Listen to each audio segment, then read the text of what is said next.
I don't quite know where to begin this one. So I'm just going to say, welcome to the Power Hour. Right now, there are just two of us, the original two, the OGs. I'm Steve. You know the urban sensation, C Red, the legend, the soul toucher, the man that has transcended time and space. Hello, Red. What's going on, Steve? Our guest today is going to be the creator, Ben McCoy, Frontline Pro Wrestling's owner, operator, all around whatever you want to call him. I guess I don't think I've quite come up with a word for him. He's coming at some point. He said, "Steve, don't get your panties in a bunch. I'll be there when I feel like it." I love it when people tell me they're going to be here when they feel like it. I love when people feel like they can waste our time on this podcast. I love when people just say, I'm not getting paid for this. Maybe we don't pay money for this. We have occasionally a few people to get the quality of guests. I have compensated them. It's a little embarrassing at this point to compensate people. I mean, you're a goddamn professional. You should want to put yourself over. You should want the forum for the free advertising. But that's just my young in the business novice. I'm not certainly a grizzled 25-year vet. So, my opinion is, especially over the last week, my opinion ain't shit.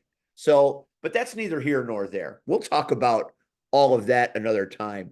As I get this train a little closer to the station, there's going to be that one episode right before I walk away where I am going to shoot on everyone. And I might have heart failure when that happens. So won't that be a hoot? But that's a little further down the road. Tonight, as we wait for the creator, obviously we're a part of Freaknet Studios, and we're proud to be. They've done a lot for us. They do a lot with us. There are strength in numbers in the podcast world. We have a sponsor for the first time, Carter Comics. Go to cartercomics.com, use the code The Power Hour, and get 10% off your purchase. It's great. I don't know if anybody has bought Power Hour comic books or used our code, but I'm happy for the opportunity. So if I buy comic books, that's where I'll go to get them. So Freaknet Studios, I'm very happy to be a part of it. I'm very happy that we, solved all of our differences in December, right before the sabbatical. I'm going to say that again. I'm glad we resolved all of our differences in December, right before the sabbatical, because after listening to JFW this morning, I realized that entire night was full of fucking shit. There's if you go back to that December at the VFW, ain't shit still true. Ain't shit still true. He ain't retired. He ain't on I am sabbatical. retired. You ain't When you, sabbatical. You ain't I ain't in the you ring. ain't I'm not in the ring. sabbatical. The minute they get Willie and Marsha out there, you will have a red cape. You'll be like fucking Santa Claus out there riding the reindeer home down the range. Don't you There's a even give me there's there's bullshit. a If difference BC between says, Red, I'm going to need you to put them boots on. If BC says it, you're going to put those motherfucking boots on. well that's BC. That's BC. Yeah. All right. You Yeah. you So do not say no to BC. everything about that episode in December apparently is not true. So I'm talking, of course, about the elephant in the room, which this time isn't me, at least as far as I can tell. Uh, the first 17 minutes of the JFW podcast. I recommend you listen to it wherever podcasts are found. I think they're still on Podbean. I listen to them on Apple iTunes uh, or Apple Podcasts, whatever the fuck it's called. It's out there. They share it. You can link into it wherever you feel like it. So I usually get in there. I don't. I kind of skip around the show because I like to hear them talk about various topics. Usually the show is pretty predictable. Uh, Nubby does the most monotone recitation of all the current events. Like he goes through the match card, like he's reading cue cards. He won, he lost, which is all Nubby. That's Nubby's charm. That Nubby can do that because Nubby's so over. Doesn't matter what Nubby does, people are always cheering. So I usually listen for that. I usually listen for them rail PX because week in and week out, Pac-Man just gets crushed. And it amuses me in some ways. So I go to it because it's not me. They often roast my balls, so I enjoy listening to them roast other balls other than mine. Well, this morning, you see, I left Rocket Pro a little early. Uh, I did not have a great week. It was not a great week for Steve. In the world of professional wrestling, there was a lot of bullshit. Lot of bullshit. Found out a lot of unfortunate truths in a very successive period. And people that I had loved and respected kind of sold a brother down the river.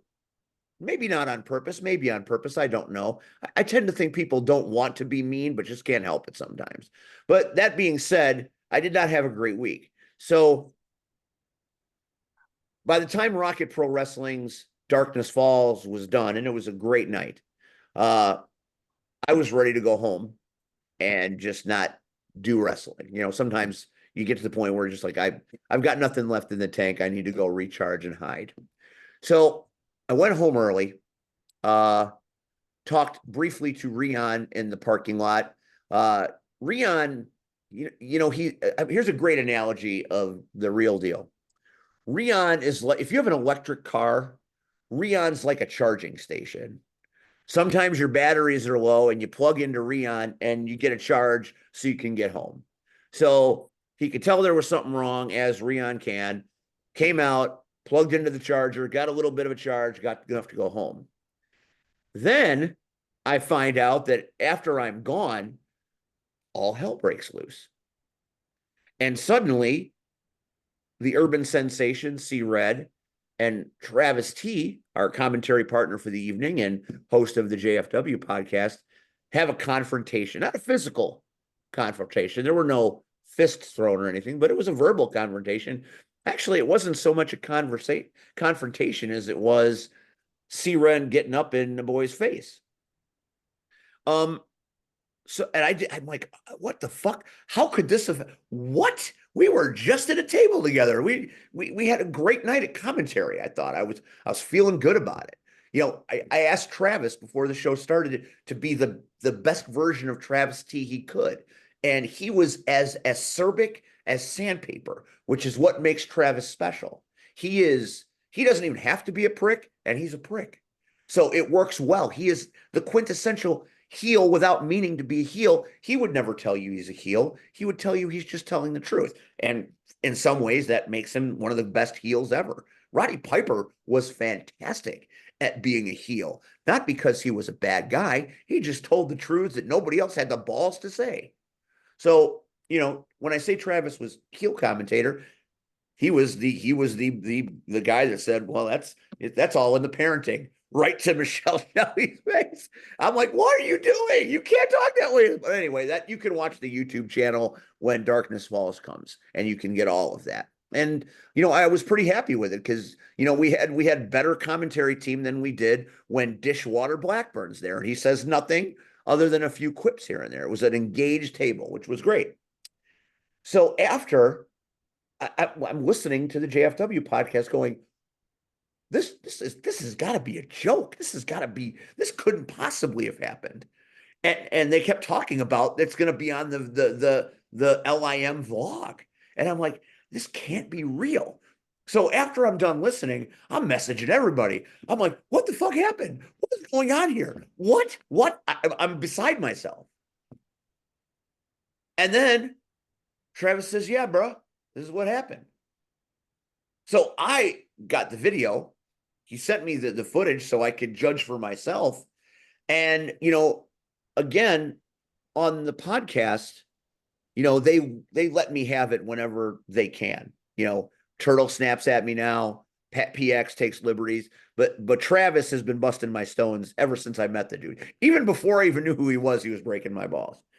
So he thought that I was going to come on here and I was going to shit talk and turn Rachel when she gets here against him and turn Rion against. I'm sure Rion has already had a chance to listen to it. Probably Rachel's had a chance to listen to it at this point. They can formulate their own opinions.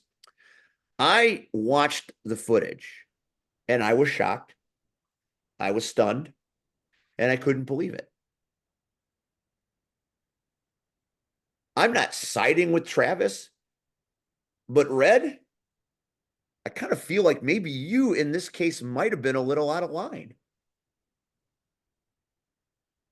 Now you could be Switzerland and not respond to any of this and come on down the road and whatever I've learned over the years working with you, being with you on the road, all the things we've done together, you tend to not do things without divine purpose. So I don't know what your big end game is here, but I don't know if Travis deserved all your heat. Now, eventually the public's going to see this. Eventually, this is going to go up on the LIM vlog in the very near future, I imagine. You can judge for yourself. But I wanted to come on here and, Wonder Twin Powers activate with you and go in and just tear Travis a new asshole. But I watched it, and then I watched it again. And then I watched it a third time. And then I thought back to the commentary, and I don't ever recall Travis really doing what you accused him of doing. So I'm just wondering, my friend, my colleague, my brother, what the fuck, bro? That's not, I mean, that might be you, but I don't ever remember you. I've never seen you go up. I've never seen you do that. So I know you don't want to talk about it, and you don't have to. I'm not forcing you to talk about it. Down the road, maybe you'll answer my question, but I don't know if I feel like you were in the right here. And I don't like Question. What did I miss? I don't like these feelings. I don't like I want us to all unite against Travis, usually. But I kind of feel bad that Travis got blasted like this. So I don't know. I don't know. What happened? Did you not listen to the JFW podcast? No, I had to work. You better listen to the 17-minute beginning of the JFW podcast. I almost had heart failure this morning at 6:15. Okay. I after I listened to the first 17 minutes, I couldn't listen to any more of it. Do you want me to pause and listen to it now? I'll let you do whatever you got. Okay, I'll mute and I'll 'Cause listen. I But can't I'm also possibly- here to remind you that we're going to talk about the car story, the car ride story.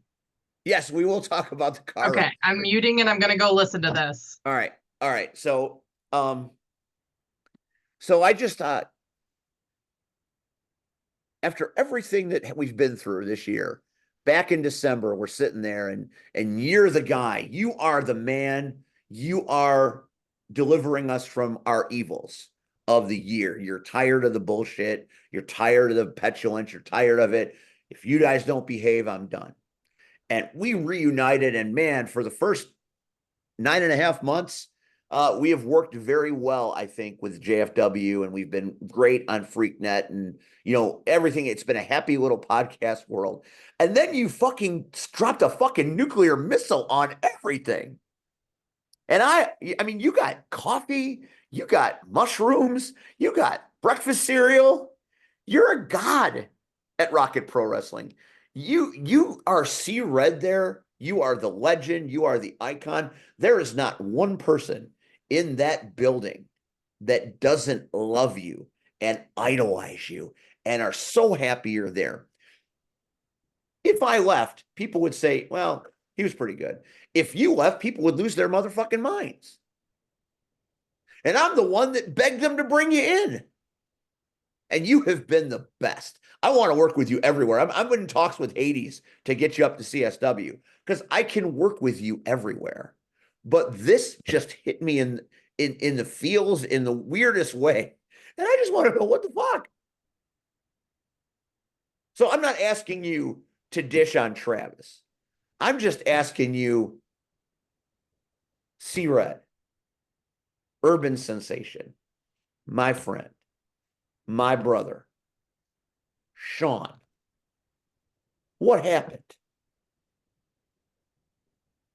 You saw the video. Didn't see That's it. what happened. That's what happened. That's just it. There's nothing else. That's it. All right. So those of you that watch the Power Hour, here's your homework.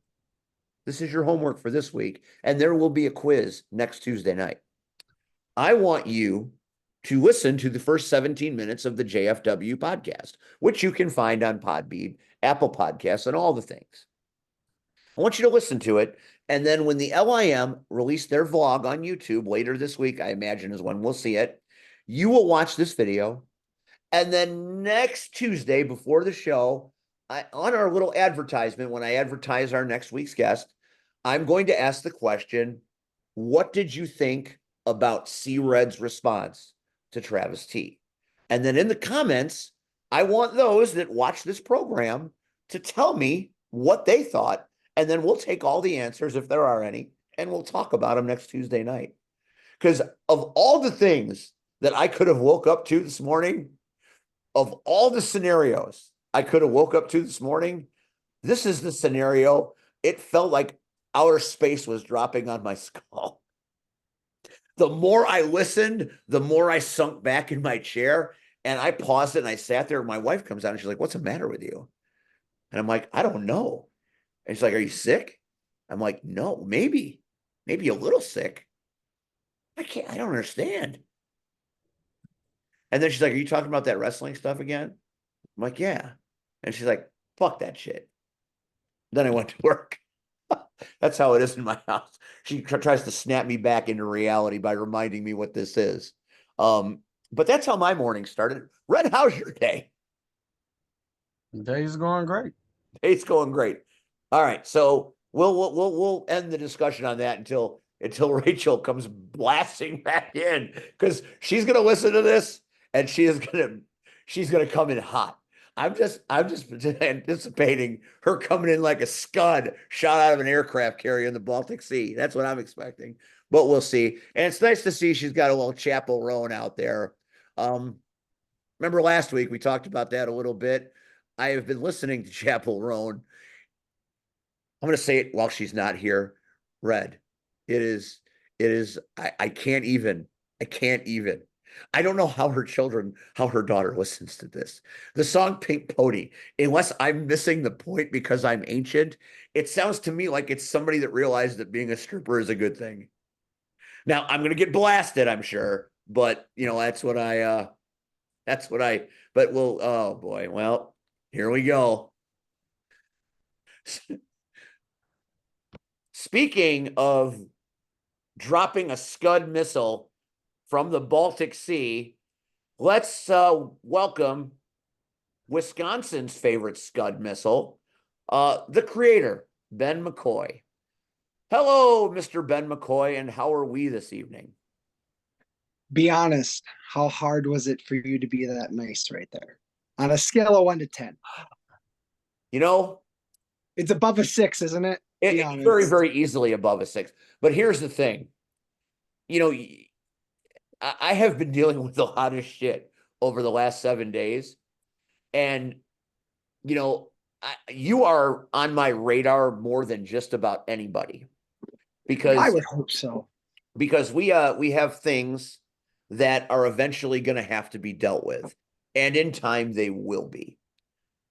But I'm dealing with other stuff.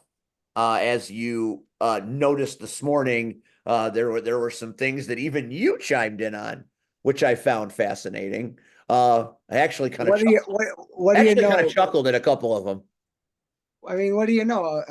The guys who claim to be the biggest white knights in pro wrestling happen to not be the biggest knights in pro wrestling. Well, who knew? I don't know this Travis. I've never heard of her. I don't know where she comes from.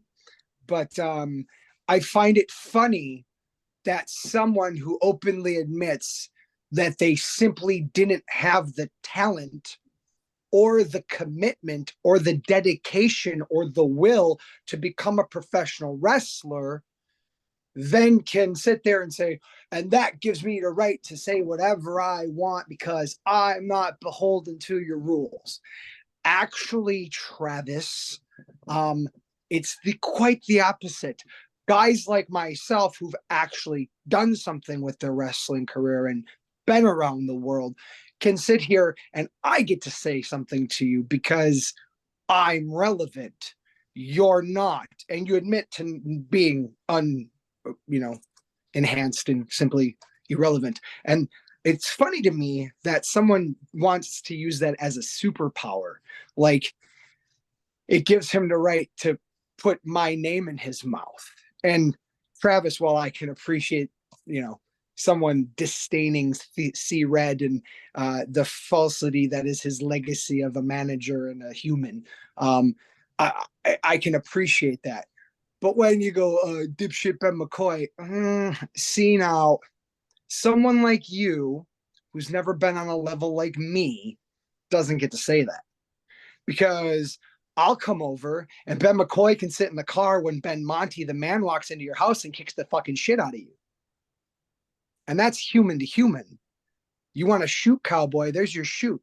If you don't belong in pro wrestling, maybe stay the fuck out. There's people who do and people who talk. You openly admit you're a person who talks. Maybe stick to talking and maybe watch your mouth and your tone, especially when you're talking about my company, because that's my baby and you don't get to talk shit about it. And while you can sit there and have all of these guys like Pat and the others sit there and say, well, we love promoting Frontline, it's great stuff. And as they should, it is great stuff. For Travis to somehow get on this bitter horse of somehow the wrestling business owes him something is comical to me. And he wanted so desperately for us to talk about him on this show tonight. I mean, Travis, is your podcast that bad that you need Steve's to be relevant? Does Steve outdraw you in viewership? And that's why you beg for us to talk about you on this show? I mean, you're openly on your microphone last night going, oh, I hope they do. I hope they do. And I hope Red has an answer. Oh, what are you going to do? Write him an angry letter, Travis? What are you going to bitch about him on the fucking dirt sheets? What are you exactly going to do? See, now, if Red was saying something like that about me, I'd handle Red the way I handled Marche Rocket. And I'd take this beautiful thing and I'd crack him upside the fucking head with it. Now, wouldn't I? People who do and people who talk, Steve. You and I don't have to like each other, but at least you and I can admit that those two types of people exist. And Travis is not a doer. Now, the turtle. Let's hop on to that. Michael, if you really, yes, Michael, that's his name. He's not a fucking amphibian. He not a turtle. He didn't have the ooze hit him. He didn't grow up with a rat as a dad. Well, maybe a rat as a mom, but not a rat as a dad. And I find it funny that you're calling me out. I am militarily trained. That's not bullshit. That's like real. Okay. Fun fact, Steve, do you know that in Afghanistan times when I was there in 2011, the average soldier had about $1 million of US government money invested into them? That means that at one point in time, I was $1 million weapon. But you have guys like this that want to talk shit. I will smoke you to the point you can't even begin to remember who you are, Michael. You want to fight me? Sure. Okay. You know what? Everybody wants my heat. You wrote me a fun message earlier saying you're such a heat magnet. Everybody gets warm because of you. You want to know why? Because I'm relevant. I say shit that matters. I don't play by the rules of everybody else when they do this, where everyone's like, well, a good guy says this and a bad guy says that, and you don't say this because otherwise it's going to make people upset. Do I give a shit? Do you see me running around all the places and going all these places to try and get my name out? Do you see me whoring myself out to every company to get a booking? No. You want to know why? Because I don't have to. I'm all class, Stephen. I have 8 world championships to prove it. I've wrestled in Japan 3 tours. I've actually done stuff. I went around the world. I've worked Hall of Famers. And as a businessman, I'd like to say that I've done a hell of a job with Frontline Pro in the last 6.5 years. I think you'd even agree with that. I would agree with it 100%. Frontline Pro is, in spite of the current incarnation, doing incredibly well and entertaining many people. And see, again, just like the last time, we disagree. I feel the current iteration is what makes it what it is. Before I decided to flip the switch, Stephen, did we ever have the push and the publicity that we have now? Do we? I mean, really be honest. Have we ever? I feel like it went in a different direction. I mean, you're using the term push. That you can use that. I'll halfway agree with you. Mhm. Not going to give you all of it, but I'll give you half of it. And a man is only as good as his a general is only as good as his soldiers. I'll admit we have a hell of a crew. We have a great staff. We have wonderful performers, and we're only getting better. So to wrap up really quick with these numbskulls with their JWF, JFW, jerk each other, whatever podcast it is. Pat's cool. The rest of them suck. But I don't understand why they have this childlike need to piggyback off of yours and Red's success, and how someone like Travis, who admittedly has done nothing in this business, I mean, even you are a diamond compared to this guy, and that's saying something. But take the compliment. Well, I'm going to give it to you, Steve. Just take your win. It's probably the nicest thing I'm going to say about you all night. I don't doubt that. So you want to put my name in your mouth? Cool, Travis. I have a live mic every month. And I have a YouTube channel that I will gladly roast you on every month. You want to know why, Travis? Just because I can. You want all this attention? Sure. We can give you a bunch of attention. Steve wanted attention. And now Steve has my undivided attention, doesn't he? Don't you, Steve? Hey, Steve, for better or worse. Are you not my favorite person, Steven? Come on. Certainly say that in very uncomfortable at this point, but yes, he's my favorite. Oh, don't let him lie to you. He knows it. It's okay. He knows it, and that's okay. So with these guys, let's just give everybody what they want, right? We've now stroked Travis's ego enough that we've talked about him for about 10 minutes. So now his life is complete. He can go back to his mom's basement and, play with his action figures and be happy for the next 6 or 7 days before he finds something else to be upset about because, life is so unfair to him and nobody respects him and blah, blah. Well, I mean, when you don't put in the work and you don't put in the effort and you don't put in the time, but you want all the reward. I don't know, Steve, that's not exactly how I think it works. I think he's skipping a step, don't you? So hopefully the kid pulls his head directly out of his ass and stops being a walking poster for why coat hangers aren't that bad. So as far as Michael goes, okay, Michael, you come to Frontline Pro. I'll give you a booking, kiddo. You want a booking so bad, you can ride up with your friend Steven. You can have this wonderful road trip, and it'll be like John Candy and Steve Martin. You'll have this wonderful time. It'll be just soul, like just this wonderful soul adventure together, right? And you can come on. And when we are there, though, we do have a little bit of business because Steven knows that we do everything by the book. So we'll need you to sign this little tiny waiver that simply says that anything that happens to you is simply your choice and that you and you alone are responsible for anything medically and or injury related that may or may not happen to you. That's fine with me. Then Mr. Turtle Ninja Man, does he know any karate, Steve? Is there any is he part Ninja Turtle? I mean, he's got a couple of finishing moves that are very ninja oriented. The 3 slices, you better stay away from that. 3 slices. If anyone needs to stay away from 3 slices, I think Michael needs to stay away from 3 slices. I think Michael needs to hit a gym, get some cardio in his life, and get a clue. The shell shock is devastating. Well, I bet it is. I bet he hits like a mule and has a brain about as big as one. And I'm sure he's a hell of a farmhand.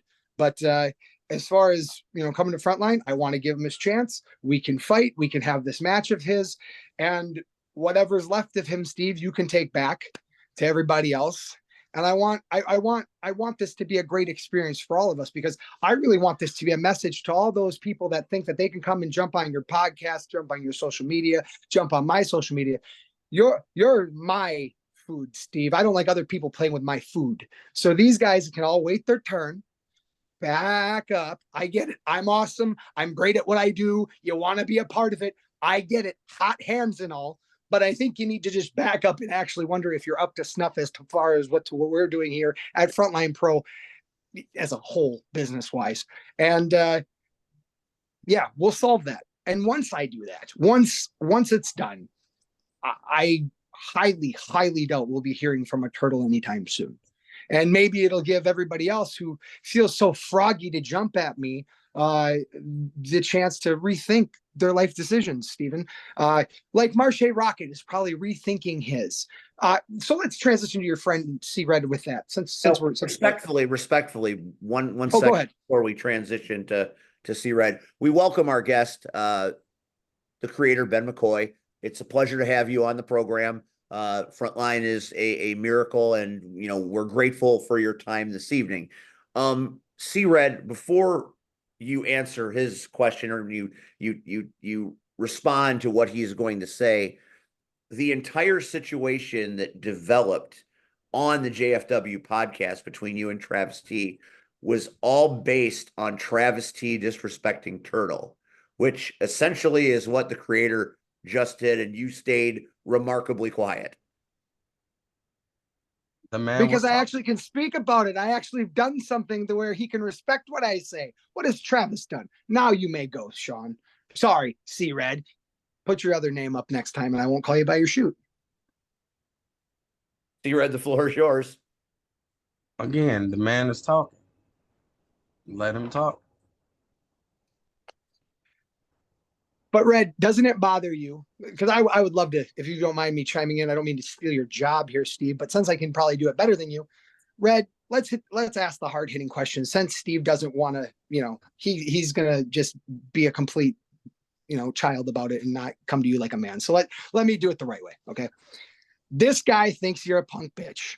He has zero respect for you or your legacy. If he had any respect for you, he would have never opened his mouth about you so candidly and so openly and so passionately. And mind you, not only buried you, but buried every friend you have on this podcast and buried this podcast itself. Meanwhile, begging at the same time to be put on this podcast and talked about on this podcast. That's what's happening. How do you respond to that? The fact that he's openly, willingly disrespecting you, and that his whole thing is he can't wait to hear what your answer is because he sounds like he actually wants to do something to you. There, I cleaned it all up for you and filled in all the holes that you forgot to mention. Yes, you did.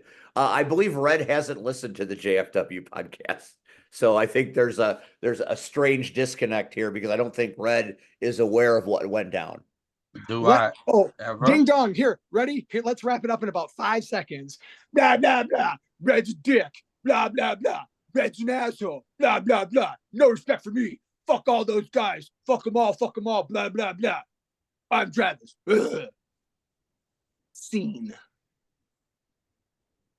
But basically, buried you, your legacy, buried everything you ever stood for, and had the nerve to say, how dare you put your finger in his face? Well, let me tell you something. I've known you for a hot minute, Red. If you put your finger in a man's face, he gave you a goddamn good reason to do it now, didn't he? We can agree on that. You don't gotta like me. I know. I blasted your boy with the belt in the face. I get it. You're pissed. And you want a title match. We can get to that in a minute. Man to man. Let's just pause our shit for just 1 second. Man to man. You should fuck this guy up. I will say Ben does make a very good point. Everyone knows me. Everyone, as you even stated earlier, Steve, before Ben came on, everybody loves me. Whether me and Marche make the trip, right? Mm-hmm. I didn't disrespect Ben when I entered the building. I don't like him, but I didn't disrespect him. Complete pro by all accounts. If for me to get to the point that I got, I'm heated. And let's be honest. Why are you so shocked? Because you've never seen me like that, Steve. That is 100% true. Only a few have ever seen me get that heated.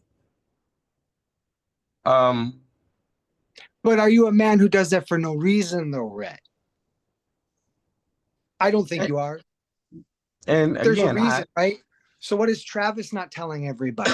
well, Because if he really disrespected Turtle and he's going to sit here and say I didn't, I always look at it like if someone else thinks you did, you probably did.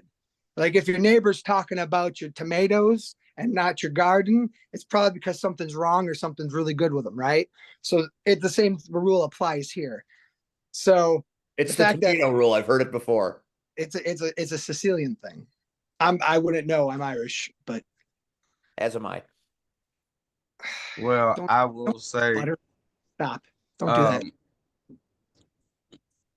everything needs to be put in context. Regardless of whatever he said, I will disagree with you, Ben, on this. Uh, you said he buried me. Well, when Yet you I'm listen to it, you'll still, agree with me. yet I'm still here.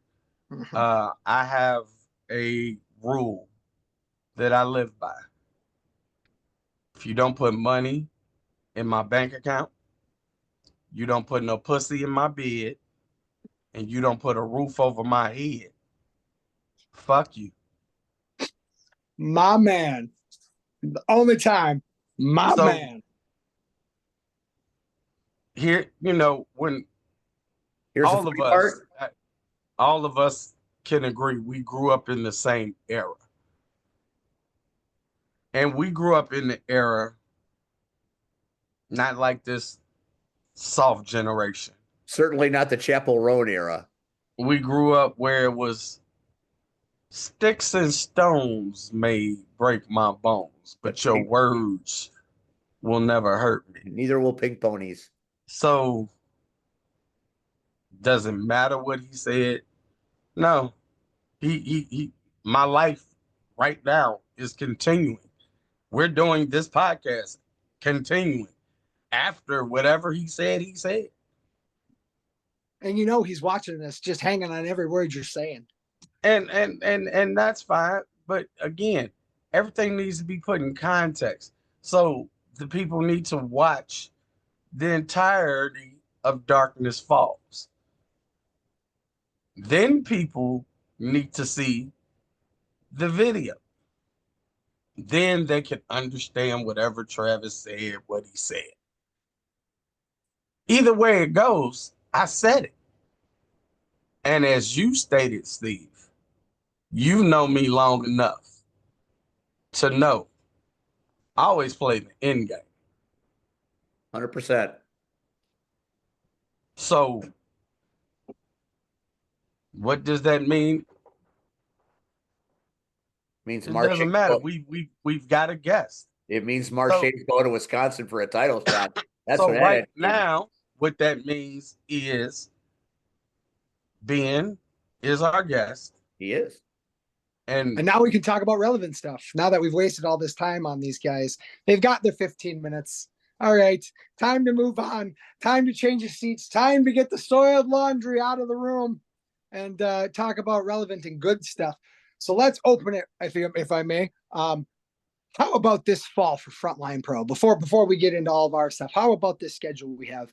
We just got done with Night for Tyler. It was the biggest Night for Tyler we've ever had. It was Raised the amazing. most funds. Raised the most funds for Night for Tyler that we've ever done in a year. We had the most raffle baskets we've ever had. There were so many 65. baskets. It was I, wild. I think everybody got a basket. Oh, it was wonderful.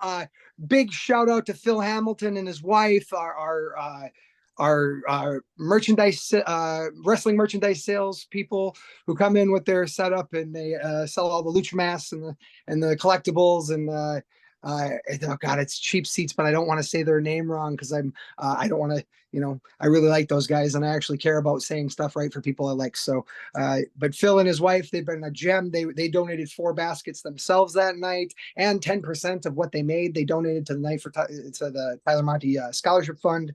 So we can't thank those guys enough, and all the sponsors that donated. I think it's obviously the best one we ever had. I think the matches were insane. We had Joey Avalon and Warhorse Jake Parnell tear Jesus the Christ. roof off the damn house. It was next level. That and Hades Wittick back to back. You want to talk? That's wrestling heaven right there. you want to talk about really sending him home happy. And then we ended it with the car crash of a 6-person ladder match for the battle championship.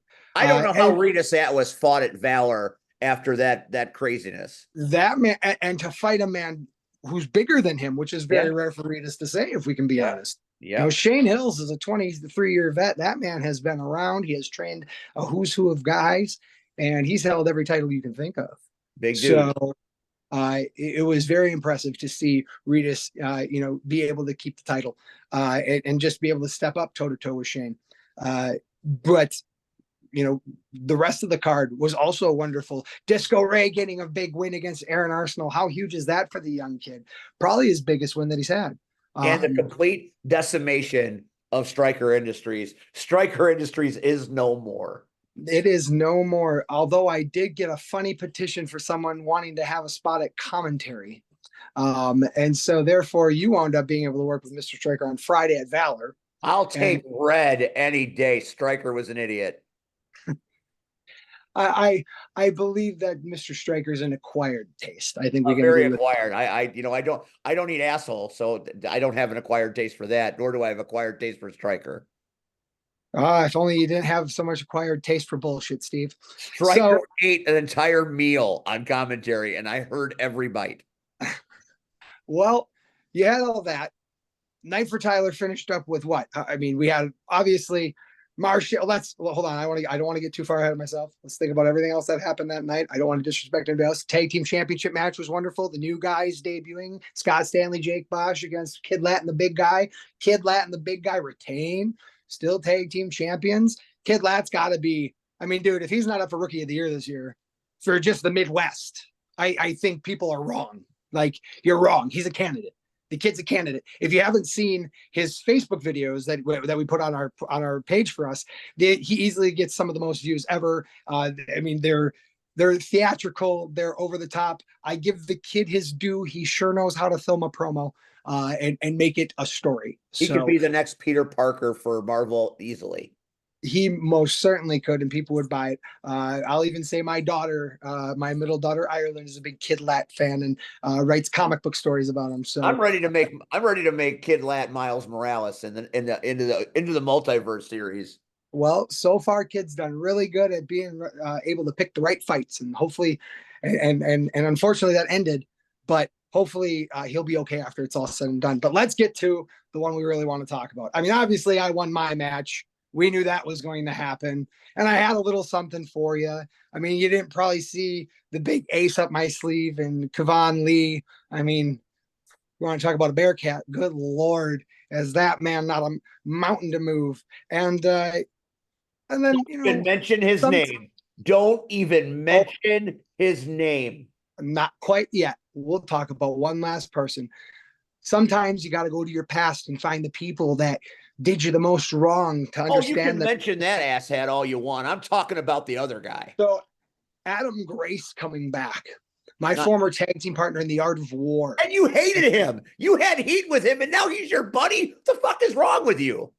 It's not what's wrong with me. It's why I'm so smart, Steven. You see, I see big picture. Red, you know what? At least I feel like we're playing the same game, my brother. I give you credit for at least playing chess with me while this asshole's playing checkers and thinking he knows what the fuck he's talking about. I at least give you enough respect to say thank you for at least being on the same board. I mean, you're miles behind, but you're at least still on the same board. And it's refreshing to at least have someone of a tenth of the IQ. So I appreciate it, man. And then let's talk about the biggest thing of the night. Marche Rocket making his Frontline Pro debut. They were excited. C-Reg came out, man, was he trekking and jiving. He was dancing his ass off. They were so popping. Happy. That whole crowd was bouncing with you and Marche. Didn't you see that? The whole unison. Jay Uso would have been proud. It was right there. Everybody was with you. Everybody. Then along came a spider, and Steve's best friend showed up because Steve decided that his best friend should be there. And I thought Steve would be really lonely, and it wouldn't be complete if he couldn't have his bestest of friends. Because even though he doesn't tell you this, Red, he likes this guy more than you. And so we brought in lie. Everybody knows that's a lie. A man named Aaron Xavier, another man that you would think I'd hate, that you would think I'd have nothing in common with, that you would think I'd have nothing to do with. But when people buy into what I say and fall in line with what I do, great things can be achieved, Stephen. Aaron saw the opportunity, he saw the rings that could be presented to him, and he decided to jump on board. And that brings me to the last little part. Oh, we'll save that. Let's bring it to the match itself. I will give you this. Marche came to play, did he not? That man was hitting like a dump truck from bell to bell. No doubt about it. He was giving Aaron Xavier the ass whooping you said he was. I'll give you it. You said he was coming to play. You did not lie. You did not falsify any of the promotion. You were spot on. Paul Heyman spoiler. So kudos to you for that. But then reality had to set in, and you had to remember where you were and who I am and what you were all doing there. And like a real cold, hard slap to the side of the face, I had to smack you back into what really was.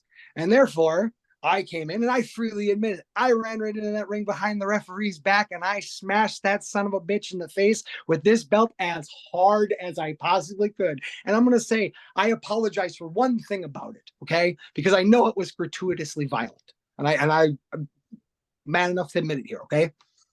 I'm sorry I didn't hit him harder because I was really trying to break this fucking thing. I really wanted it to snap in half over his skull. I really did. Even though I loved it. I'll buy another one. We'll get another one shipped over. But I'm telling you, oh, it would have been even better had I cracked him and it really smashed completely over his skull. But another time, another place. What I find funny is at the end of that match, who won? In the record books, what does it read? Be honest now. Like everybody gets real quiet when Ben's got to bring up the uncomfortable hard truths now. Let's all be adults and gentlemen. Who is the official winner of the match, Stephen? Aaron Xavier is credited in the official ledger with the victory over Marche and that match. That is absolutely 1000% true. So here comes the bone that I have with your man C Red. Where do you get off, dude? Where do you find the nerve? Where do you find the gall to come on this podcast last week, look into the people's faces, all of them, and sit there and demand, not even ask, Stephen, not even request, no hand pigeon letter, no smoke screen, nothing, no warning, zip, zilch, zero, nada. All I got was a demand of a world championship match. Now, I find that funny. I thought you had to win matches to get one of those. Did they change the rules? Did I miss something? Should we go back and read again who won the official match?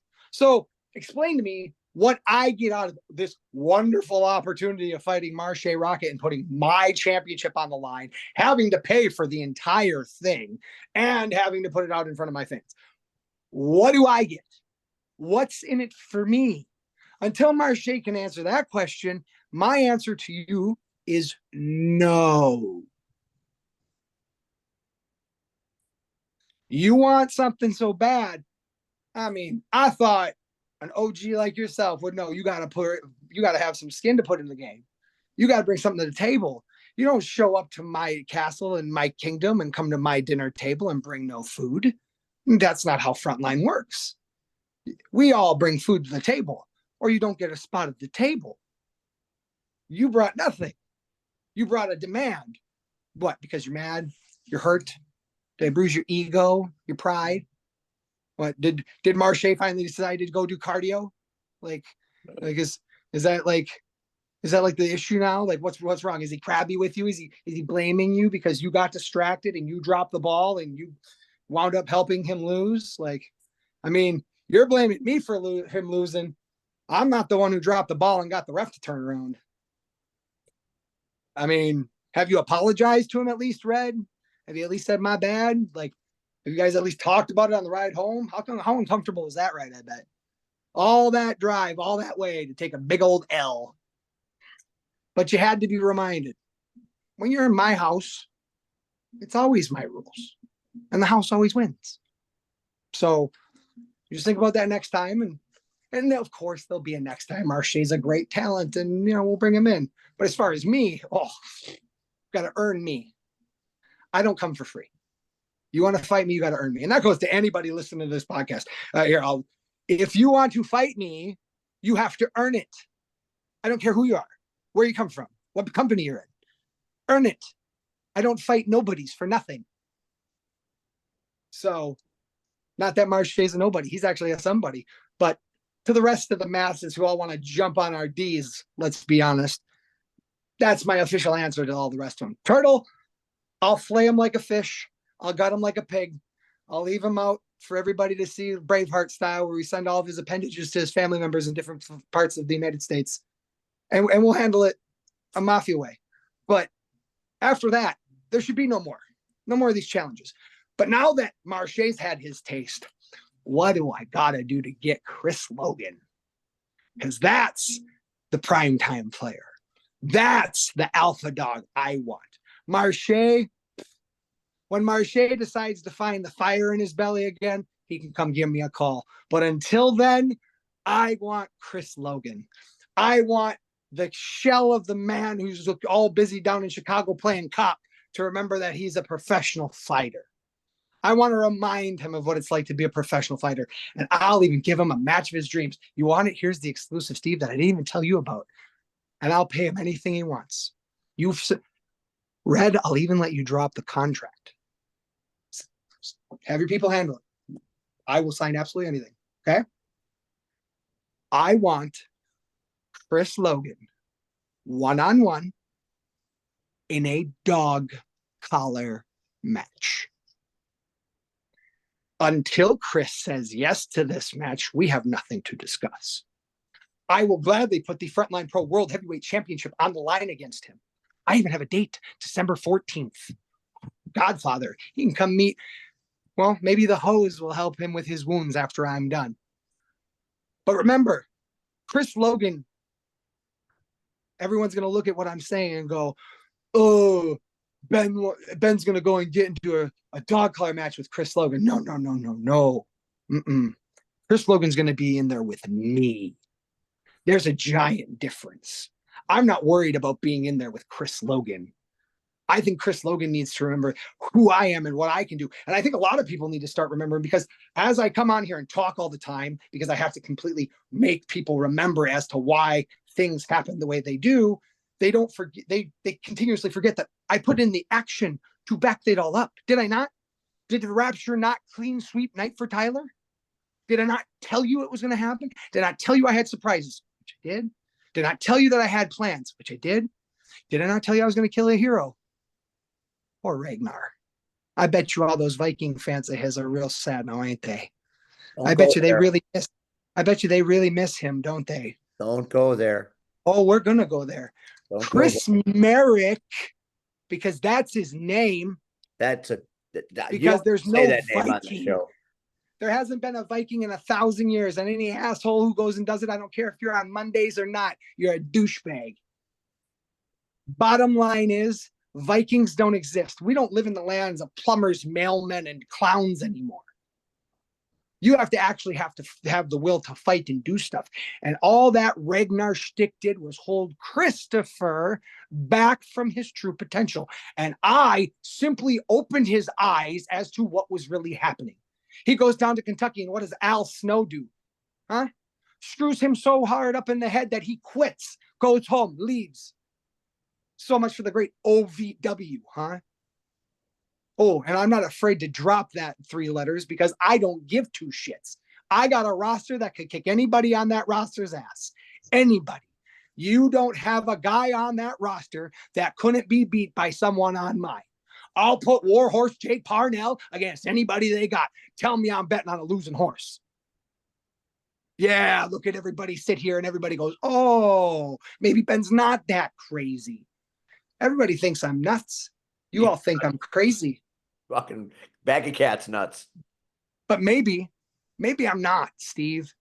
Maybe I'm just really vicious. Maybe I'm just really that heartless, Stephen. Maybe I just honestly have a switch in me that no other humans have because of the experience I've went through the traumas I've went through in my life. And I'm able to switch that thing off at will. And when it turns off, I don't even see you as a human, Stephen. I called you meat earlier. Did you think I was joking? I did I not. called you my food earlier. Did you think that was in jest? I was just trying to ignore it. There's a lot of people claiming to be pro wrestlers, claiming to be storytellers, claiming to be all these things lately. And all I see is a bunch of kids making big ass contractual demands and big time prime time spot things, while at the same time always looking to the next place to hop and jump. There is no loyalty, Steve. I sit here and tell everybody it's all about me. It's all about what I can get with the time I got left. And people get mad about that. But you don't think after 20 years I've earned that right? You don't think after 20 years, after giving my leg, 5 screws and a plate, you don't think after giving my shoulder, my rotator cuff, and my AC joint and having 2 separate surgeries doesn't count? You don't think me coming back from having a shattered face doesn't count? I think if anybody has something to say about it, I'm the one who gets to talk. I'm the one who gets to say what's what. And for anybody else who sits there and think that they know what they're doing out here, good luck to you. Because we got what? Wrestlers running around here doing what? Either going company to company and being whores, or never having loyalty to a company. I mean, you can be so great to a wrestler. You can pay him and book him for not even doing jack shit. And still they'll find some place to jump to next because there is no loyalty. There's not. But I sit here and I find guys that'll be loyal to the cause, that'll be loyal to the vision, that'll be loyal to the true aspect of what Frontline Pro can be. And everybody throws up their arms and acts like I'm a terrorist. But we're all okay with overpaying assholes, right? Politickers and bullshitters. We're okay with all these wrestlers talking about how companies treat them poorly. Companies treat them unfairly. It's all dog shit promoters and shitty ass things. Or maybe you just suck so goddamn bad you can't find a decent promotion to go to because nobody wants your worthless ass. But we don't want to talk about that, right? We don't want to go there because heaven forbid it just so happens that a bunch of wrestlers have bigger egos than their talent can inspire them for. But what the fuck do I know? I've only been doing this for 20 years. I only have the #1 company in the state of Wisconsin. I only have one of the #1 companies in the Midwest. Hell, I'll put us up against anybody. And let me ask you this, Stephen. You've been my employee. You don't like me. You don't like me. But as far as the company is ran as a whole, have you ever been part of a more professional company? Do we not have paperwork waiting for you at your desk table so you don't have to do it yourself? Do we not cover both your trans and your talent fees in full? I am incredibly blessed with opportunity. Do you not get to talk to the NWA World's Heavyweight Champion? Do you not get to have monumental moments and have your own show even? I have been, Frontline has been very good to me. That is not in debate here. What is in debate here is the irrational way you've been behaving. Irrational. And you've got many stresses in your life, Ben. We've all seen them. You've got stresses in your personal life. You've got stresses in your professional life. This is where you tread lightly because I have your address and I'll just drive to your house and punch you in the fucking. This is where you just walk real careful because this is one of those moments, Stephen, where you really want to think about exactly the next thing you're going to say and exactly how you're going to say it, because it's going to very much impact your physical well-being after you say it. Okay. I understand. And I've been thinking about it for a while now. Mm-hmm. And I'm not out to get you. I'm not out to be a thorn in your side. I'm trying to help you. Because trying to help you. By getting in my way, you're trying to help me. I feel like you need someone to hold the mirror to your face. Mirror to my face. You know, you say that, Steve, but you never ask yourself the most important question before you get, I mean, you get so far down this rabbit hole about showing the mirror to my face. You get so far down this rabbit hole about showing me what you want to show me, Stephen.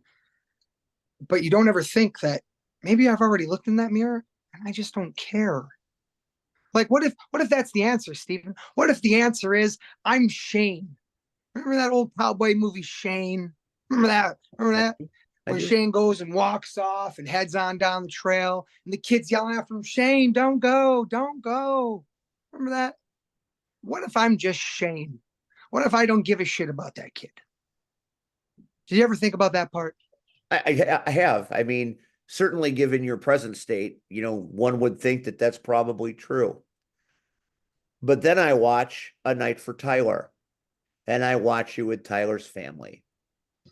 And you can't act through certain things. And I know somewhere is the man that hired me, somewhere in there. And it's my job and my responsibility at Frontline to find you and get you back on the right road. Hmm. Hiring a vampire like Aaron Xavier is a terrible idea.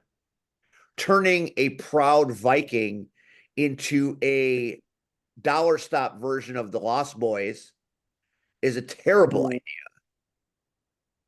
Chris likes you. That's going to hurt his feelings. Chris doesn't like me, and I don't like Chris. That is very clear. I have videograph evidence that shows that Chris likes you very much. And For now. then you take a pot shot at one of my favorite people in this business, in Marche Rocket, and you take a shot at C Red. You need to stop before you finally do something that you'll be sorry for. And Like I don't feel like there's anything in this world for you to be sorry for, but eventually you'll stumble on those rocks, Ben. Everybody does. But I didn't come here to lecture you about how to be. You're an adult, you're a 20-year vet, you're a company owner, you are a visionary. I give you all the credit in the world. And I'm here tonight to talk about what's coming down the road at Frontline, because the end of the year has a series of shows that are the best ever in the company's history. In succession, you're absolutely correct. In succession. And one of these times, you are going to be in the wrong place at the wrong time. And I'll be there to narrate it. Could it be in a steel cage at Now or Never? Nathan Gust. Nathan Gust. Let's go to Now or Never. The Steel Cage. Now or Never. October 26th. Bakerville Bar and Grill. Right? There we are. There's the plug. There you go. 6:00 bell time. 7 matches. It's gonna be great. So you want to talk about the title matches in the cage. Let's first talk about Michael Wayne going one-on-one with Regis Atlas for the Battle Championship. I've never seen Michael Wayne this way. Have you? You want to talk about people who have been different. Did you see the way that man mauled his best friend on Friday? He is definitely taking liberties with the heart punch way too many times. A move that he petitioned to have legal that no one declined. How is he wrong? If he goes through the governing bodies that you talk about so splendidly, Steve, how is he wrong? Then you have me and Nathan Gust. All right, let's get this over with. Nathan, this one's for you right here. All good things got to come to an end, buddy. I mean, you're trying to survive a hurricane right now. You don't know where you're going to live in a couple of weeks. And you got to worry about fighting me in my home inside of a match that I've never lost. That's right. 11-0. That's a hell of a thing when you think about a steel cage, Steve. The fact that I've had 11 steel cage matches. Think about that. And 11-0 sounds damn near impossible, doesn't it? It does. Yet here I stand, 1 win away from a dozen. And the man in my way. What the Undertaker said at that one WrestleMania, right? If you ever have the stupidity in you to try and compare Nathan Gust to Brock Lesnar again, I'm not even going to waste my time. I'm just going to ask C Red and pay him a couple extra $100 to smack the shit out of you for being so stupid. So don't ever do that again. That was dumb as hell. You're better. First off, you're better than that. Second, Red, I'm sorry you had to listen to something so asinine in the first place. He has just made everybody in the room dumber for saying that. I apologize. It's not your fault. You had nothing to do with it. but damn, was that stupid. Like, you don't gotta say nothing, you just nod a little bit, be like, oh no, it's cool. See, a little nod. That's cool. Now, Nathan Gust is not Brock Lesnar. And you are Nathan Gust is not the suicidal. Undertaker. I'll give you that. Nathan Gust is suicidal. You're right. He is. He's absolutely suicidal. He has this no care for his well-being and everything like that. But you see, Nathan Gust hasn't been hurt, like hurt really bad in a really long time. And that's exactly why I want this. I want this match, Steve. I'm not running. I want to fight this man. I want it so bad it hurts, because you see, if I get him in the ring, I can end it all. I can save everybody from this stupid notion that Nathan Gust is actually a wrestler. And then he's done, and it's over with. Then we go and we move on to the guy who, let's talk about the real home run hitter, the guy that I'm actually worried about, Josh Price. You want to know who I'm worried about? I'm worried about Josh Price. As you should be. I'll admit it, because I'm not a stupid man. A stupid man would underestimate Josh Price. A stupid man would walk into a match with Josh Price and not expect to have to go through living hell to get through it. But that's okay. You didn't see me running, did you? No. Josh Price has earned his match. He deserves this. He is the man who never lost this title. And I am not one to lay claim to a false throne. Now, am I? Oh boy, that's a loaded question. So, I will put this on the line against him at Freedom Cup, because I will retain. I will. Assuming you Nathan beat Gust. Nathan Gust in a cage. Nathan Gust is That's a giant footnote. assumption. It is a footnote of an assumption. Nathan Gust is a page in the book. Freedom Cup is the chapter, because at Freedom Cup, in front of Kurt Angle himself, the wrestling machine, the wrestling god, I'm going to go out there and I am going to show him why I, had we ever been in the ring together, would have beat him pillar to post. You think I'm afraid of Kurt Angle? Why? Because he won an Olympic gold medal with a broken freaking neck? I got shot in the face and I'm still here. Ooh, let's trade stories, bro. But I'll tell you right now, Kurt Angle's not getting away from me. No. I want Kurt Angle's undivided attention in that ring to kick off the show. And I'm going to get it. Even though frontline officials are telling me that it's not in the best interest of the company, I'm going to find a way. After that, you leave I'm Kurt going to get Angle alone. He's an I'm gonna Olympic get- hero and a Hall of Famer. and he's stepping foot inside of my ring. And when you step in foot in my ring, you play by my rules. I'll be sure to warn him about you during In Focus. Oh, I'm betting you are just having daydreams about that, Stephen. Daydreams about that. But it's not about Kurt Angle. Hell, that tournament's insane. Have you ever seen a tournament that stacked? Not since the Ted Petty Invitational days down in IWA Mid-South has there been tournaments such as this. Look at our competitors. OVW Digital Media Champion Cal Hero, entrant, right? Longest reigning Frontline Pro World Heavyweight Champion in all time, Quinn Whittick, 526 days, and former Freedom Cup winner himself. Shaq Jordan, last year's Freedom Cup winner, former heavyweight champion. The generational treasure. Right? And then it gets absolutely asinine and crazy, right? We have skits from CCW coming back from the old time days in Green Bay, and a man who's wildly insane and looks vastly familiar to someone that Quinn Whittick used to roll with back in the day. Can't remember that skater kid's name. Anyways, after that, you got the mammoth of a man in Congo Kong making his Frontline Pro debut. A man that I would even say C. Red and Marche Rocket have a great respect for as far as size, talent, and athletic ability.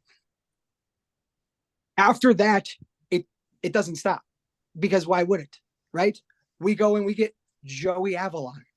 And I'll say it. Are you ready? The best wrestler in the state of Wisconsin. I'm the best wrestler in the Midwest. He can be my 1A anytime.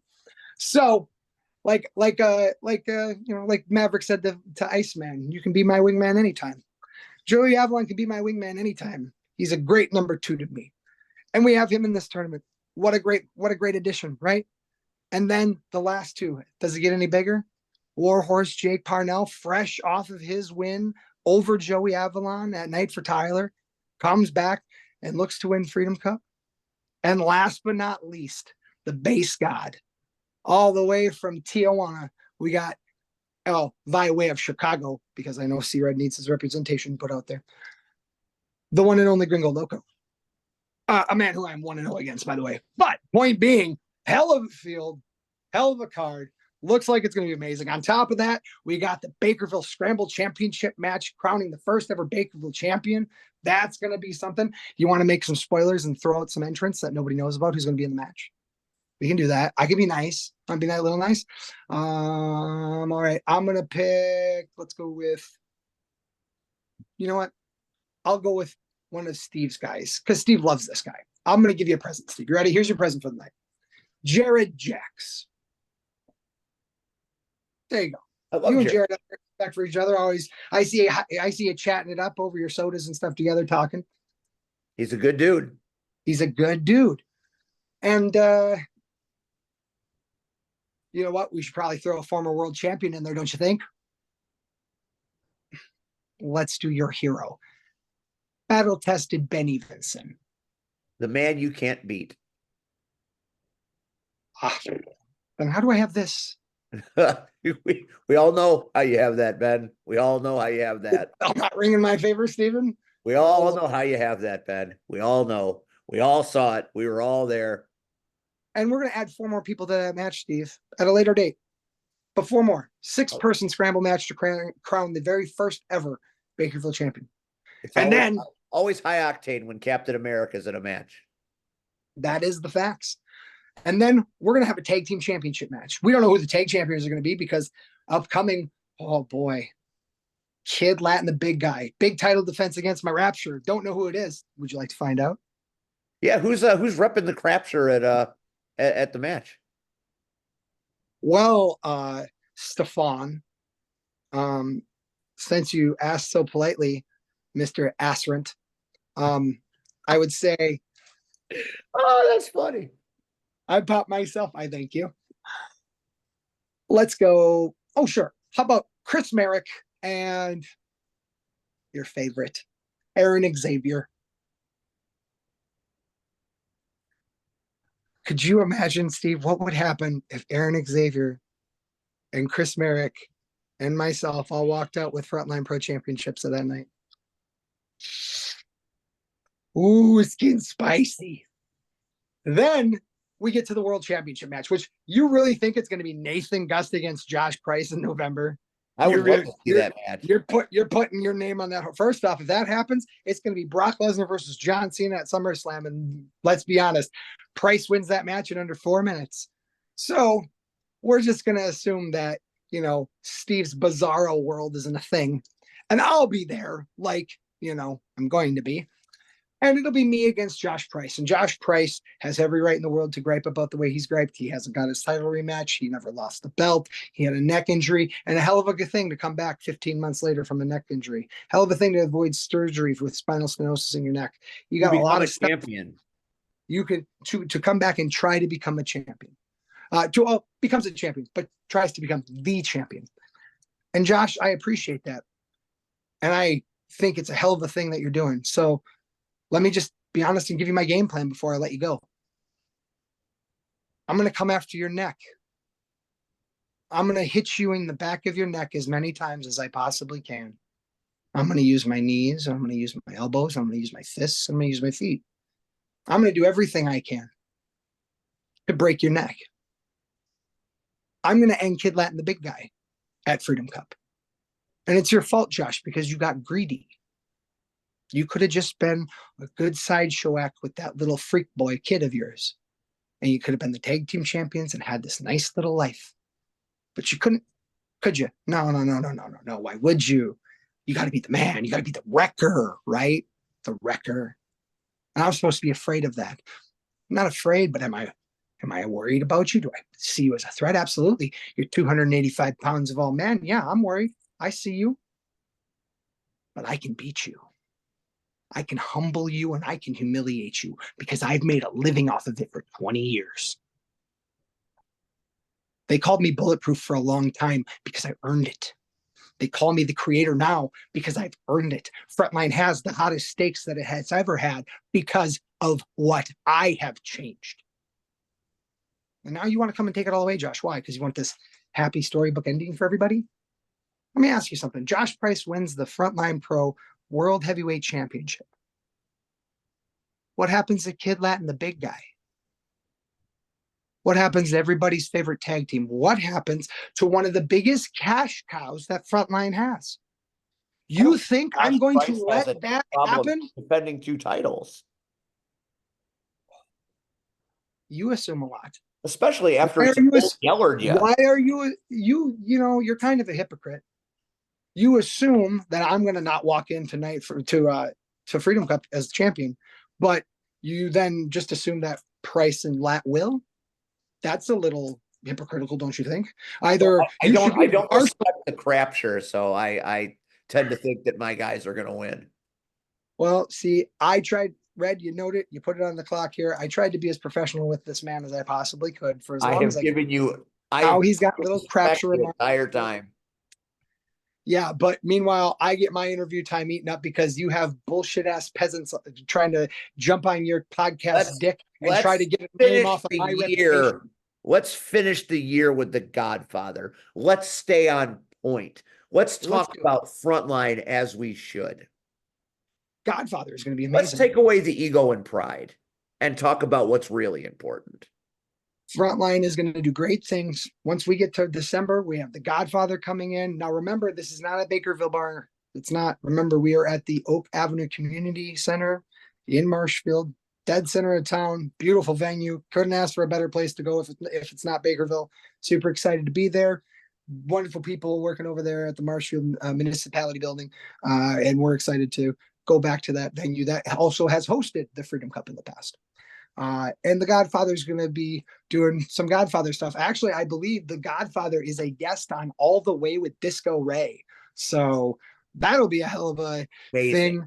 I just hope they don't do anything illegal. You got one guy who thinks it's still the 70s, another guy who really wants it to be. Studio 54 all over again. That's something that I actually am completely worried about with you. So we'll just tighten security a little bit and try to keep the Godfather on task. After that, we go into next year, right? 2025 is around the corner. A couple of things as a promoter I have to do here. Open call is now out there for everybody. Again, we are making the official selections right now for the breakout tournament for next year in March, the first Saturday of the month. We have the breakout tournament in Bakerville. We have 2 shows in March. This is one of our 2 shows. The only requisition for this is you can never have worked for Frontline Pro. That's it. Except for we have 2 wild cards.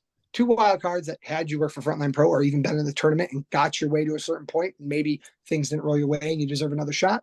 We'll take a look at 2 people and give 2 returning star spots to 2 people who have previously worked for us. But the other 14 spots, because this will be a fatal 4-way tournament, reverse of what Cup is. So in this end, it'll be 4 fatal 4-ways into 2 singles matches into a final singles match. And the entire show is the tournament with 1 championship match, the battle championship, being defended in between the semis and the main. So with that said, open call, get a hold of Steve, get a hold of Red, get a hold of your local congressman or the Frontline Pro page or whoever else you need to get a contact with, and let us know if you're interested, because we are now taking applications. We are now taking people who want to put up their hand and say we want to get the Frontline Pro. This is the place and time to do it. And we have now got to a point where we can open that up for people to come and try to attend. We also have our first ever women's show next year. Very exciting news, as we have a couple of guests coming, including a former WWE women's champion and Hall of Famer that we are excited to announce. We're keeping it under wraps, but it is somewhat awesome and someone that I think everyone will be extremely happy to see. I think they'll be mighty happy to see her. So it'll be a heck of a time, and we definitely want people to come to that as well. We also have Honor Bound in Marshfield next year. That's a change. So Honor Bound will be at Bakerville next year. And we have signed our headliner for Honor Bound. That will be released here shortly, as well as tomorrow, right around 7 o'clock, the time this podcast started today, or around the same time, we will be releasing the graphic for the round one matchups for Freedom Cup. The 4 singles matches that will be the opening round, no semifinals. The 4 winners of those opening round matches go into a fatal 4-way eliminator match. That match will determine the Freedom Cup winner. So, with that said, those first 4 opening round matches and the bracket will be released tomorrow for everyone's eyes to behold. And we will also be putting out stuff for the Now or Never cage event starting on Thursday. So all these things are coming up. There's our beautiful Bakerville Championship that's going to get decided. That's a wonderful title, and it's a good time. So there's all of your Frontline Pro news for the year. And also we have a couple of other things. Staff hires, if you don't mind me taking a second.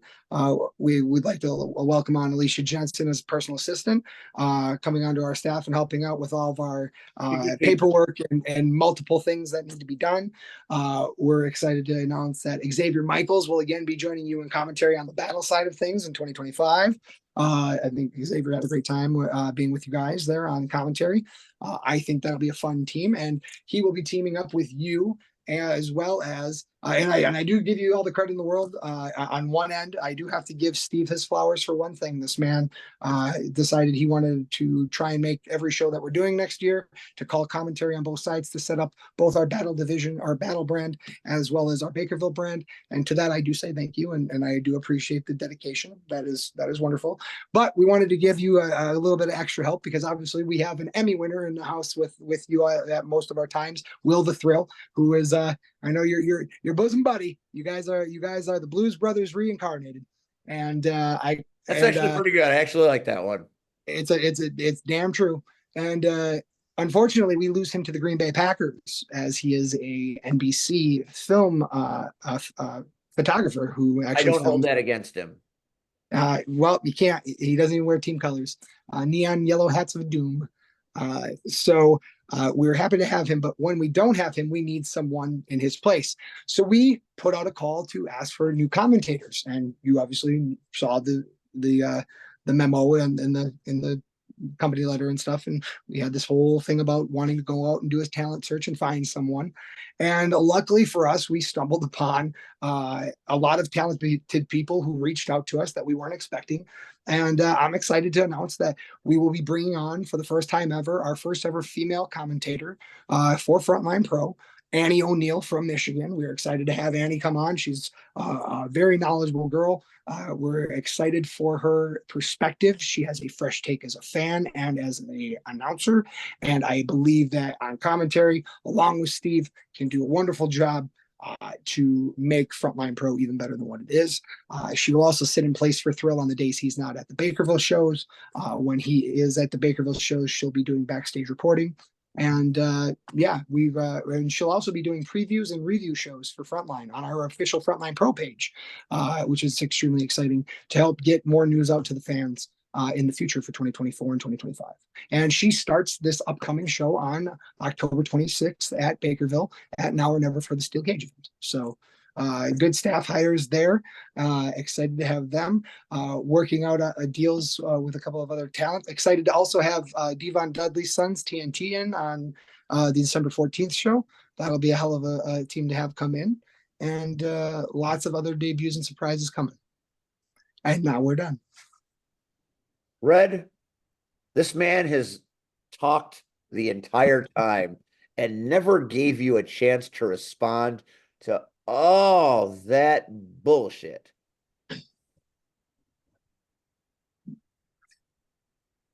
First of all, I'm not sure what bullshit. Can you give me Chris Logan? I've already sent out a message. So good luck hearing back from him. Man, Shogun's gonna fuck you up. It's this is one of the times where essentially I have no control.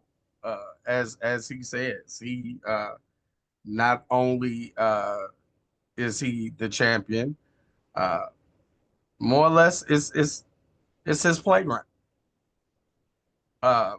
And don't you feel it's fair that I So- asked Marche to bring something into the game? Don't you think that's fair? What do you Well- want from it? Put it this way. What Well, do you want? Here, Hold on, here, Steve. here's my thing. If it was reversed though, wouldn't- Red, wouldn't you want Marche to have a chance to have the same thing? Wouldn't you? Here's Marche my, had the title. here's my rebuttal. I would totally get it, and I would respect it if you hadn't did what you did. Even if Aaron Xavier, which we know he wouldn't have, had won that match without your help, then I could see your point. But you decided to send out a fat SOB, distract me, which in turn distract him, which you were counting on. That's And true. in turn, like you said, you tried to break the belt over his skull, which you didn't, but you rung his bell and gave Xavier the win. And that's why I demanded the title shot. Because if you hadn't interjected yourself, then the history books would be different. But again, it is what it is. Again, we will go back and we will because that's the beautiful thing about Frontline Pro. Mhm. Oh yeah, you'll be back. Absolutely. There's no doubt. There's talent. We don't deny talent. I love The Office, so the contracts that we got, We're handsome. They were good. I don't they feel were good. They Thank were you. good. And we had words and we talked. And let's just say we'll be back. wonderful. Wonderful to hear that part. See, Now, now where's all the far BS? as now, let me Steve always wants roses.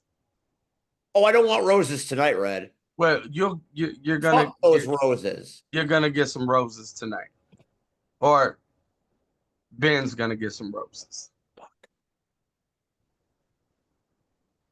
For many years, I have heard about the night for Tyler. And I was what's the word? Like it hit me here in the heart, just knowing that a show like this was taking place for someone who deserves it. A lot of people, let's be honest, they talk the talk, they don't walk the walk. They talk about, oh, well, this person, that person, and at best, it's a one and done show. It's one and done. You do one, all right, we did our part, and we move on. Frontline Pro has made the commitment to keep Tyler alive. You made a statement while in the ring with the family that Tyler was there.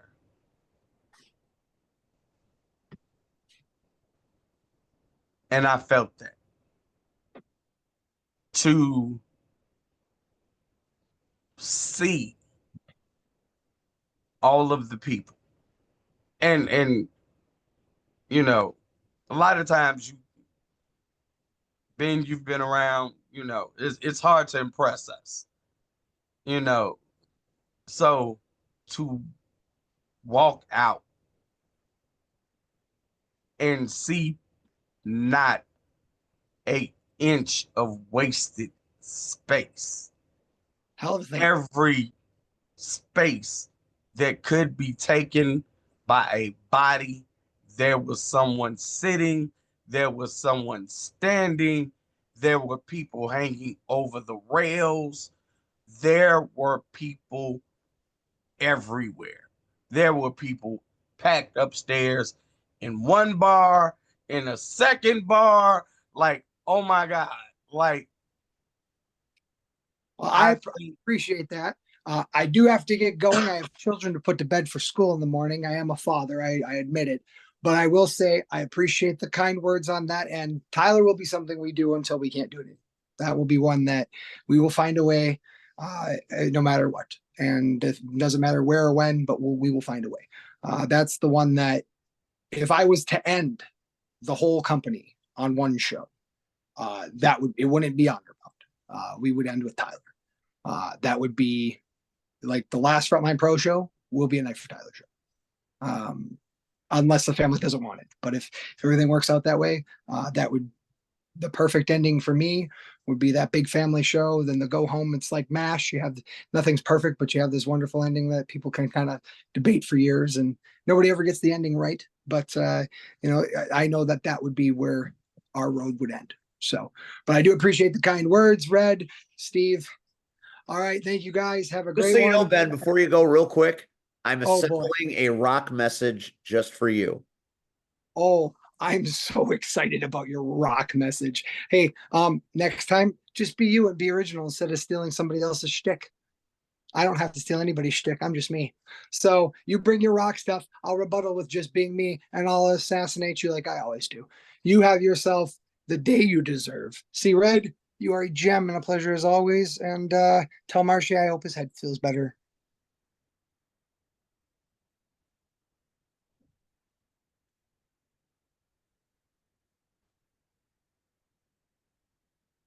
You didn't need to you gave a night for Tyler roses, which I'm totally okay with. That asshat deserves nothing.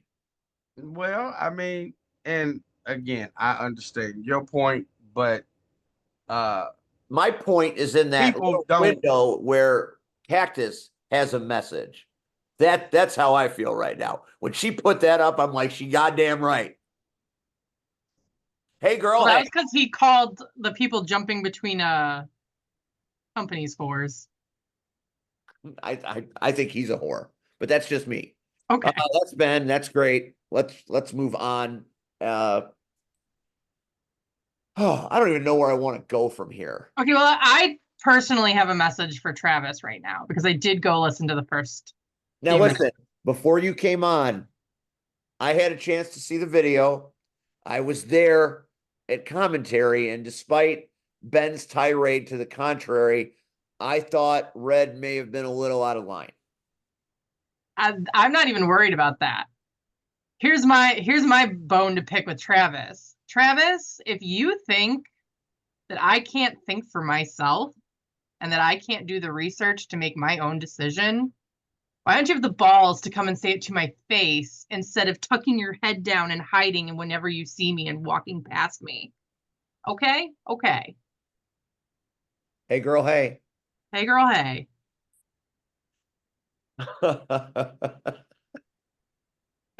Oh, and somehow this will all be my fault, but that's okay. Cactus, good to see you. I have been poisoning my ears with Chapel Roan. I don't get it. Don't know if I'll ever get it. But It's not, it may not be for you. It's not for you. I mean, Doesn't I make it think I'm bad. really I'm missing Pink Ponies. I've listened to that song multiple times, and I know what I think it's about, and I'm scared if I'm right. What do you think it's about? Strippers. Yeah, it's about the Pink Pony Club. Why does Hazel listen to this song? I don't want Hazel in boots. It's everywhere, and Hazel doesn't know what it means. Well, What about all the songs that we heard? What about all the songs that we heard when we were younger? Seriously. Have you become that old man, Steven? Keep her away from this stuff. No. She's only young once. Steven, you're overreacting. Save yourselves. Oh, okay. Well, I can support Pink No, Pony you Club. can't. You cannot. So I just Googled it. And I'm just reading what Google says. a reference to a real strip club, a metaphor for a safe queer space, and celebration of queer joy. So now, okay, I knew there had to be something that I was missing. So that So, message is okay. I just don't want Hazel listening to music about strippers. but But what about music about a safe space for queer people? I'm okay with that. Okay, then. so I mean, but Cactus has a point. No different than what we listen to. Let's be honest. We kind of talked about music Friday before we started uh commentary at RPW. So we both listened to Prince. And again, International Lover was way over there. Let's be honest. Little Red Corvette, let's be honest, was out there. You're And right. the Trojans Spice and some of them Girls, used. the Backstreet Boys, NSYNC all had songs on their first albums that were very risque. Well, and the real deal just put up Wu-Tang. Well, they just told you protect your neck.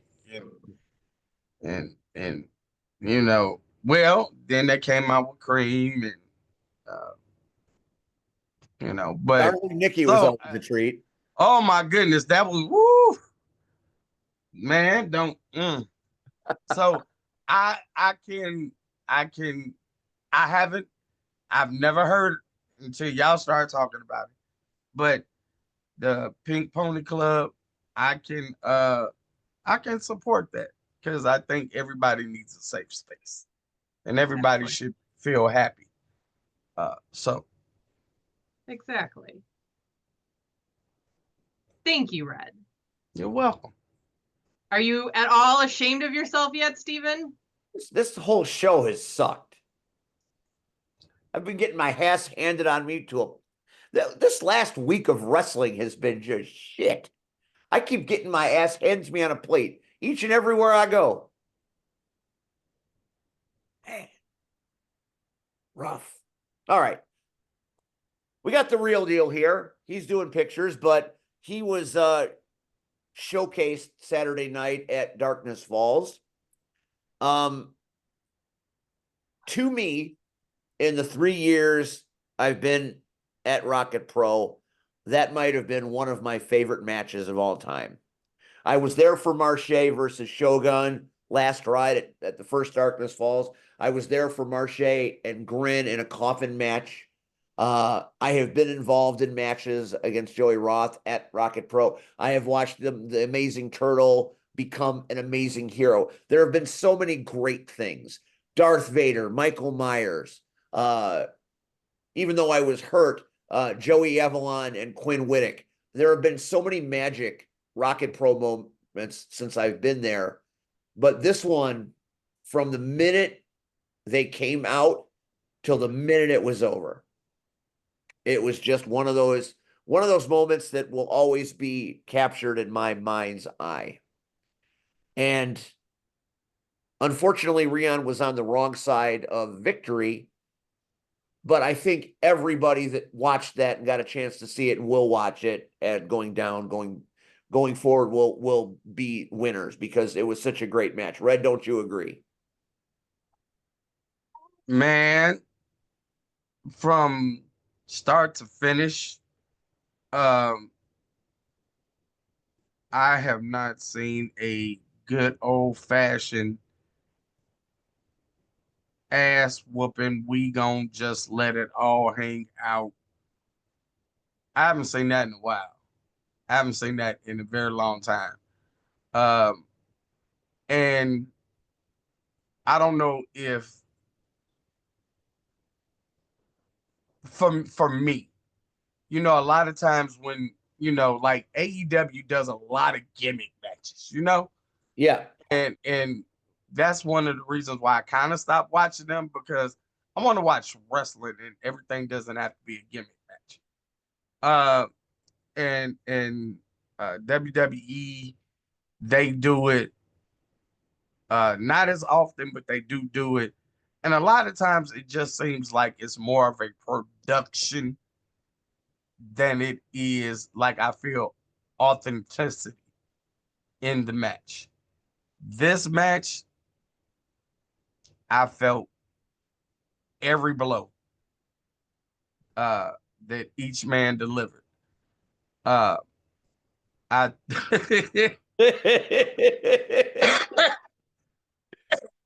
I thought and Flash Eris used as a weapon is one of my favorite things of all time.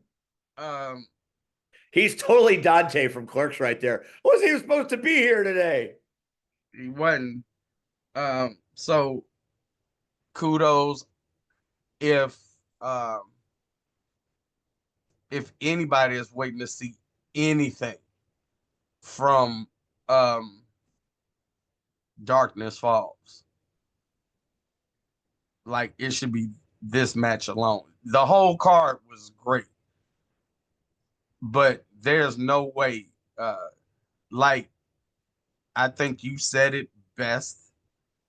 If this isn't on match of the season,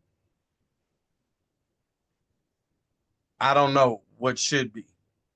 I really don't. Yeah, there were a couple of There matches. were a couple, but I mean, Yeah. I remember distinctly you said it twice. And if I had to pick, just me, uh, based off of those two matches, I would my winner would be this match because uh to be so bluntly, neither man gave a fuck. No, no. Michaels bled. Rion reverted back to the Stone Cold Killer that we had seen more than a decade ago. It was just everything in that match worked and was entertaining. And when it comes out on the YouTube page, you got to watch it. Other matches that stopped the show: Gunner Brave and Shane Boucher, the Hate Keepers, came to Rocket Pro. Amazing match, a wrestling clinic. Turtle got his hand broken by Maximus Orion. That is something that will last in story, and we His will, arm. the repercussions of that moment in time, we don't even know the ramifications of that yet. There's so much that's going to come of that. I can't even understand it. And, Joey Roth. Oh yes, we have to talk. Joey Roth got destroyed by Roxy and the Idols. Joey Roth no more. Reminds me of that comic book. And don't forget, Carter Comics is our sponsor. Go to cartercomics.com.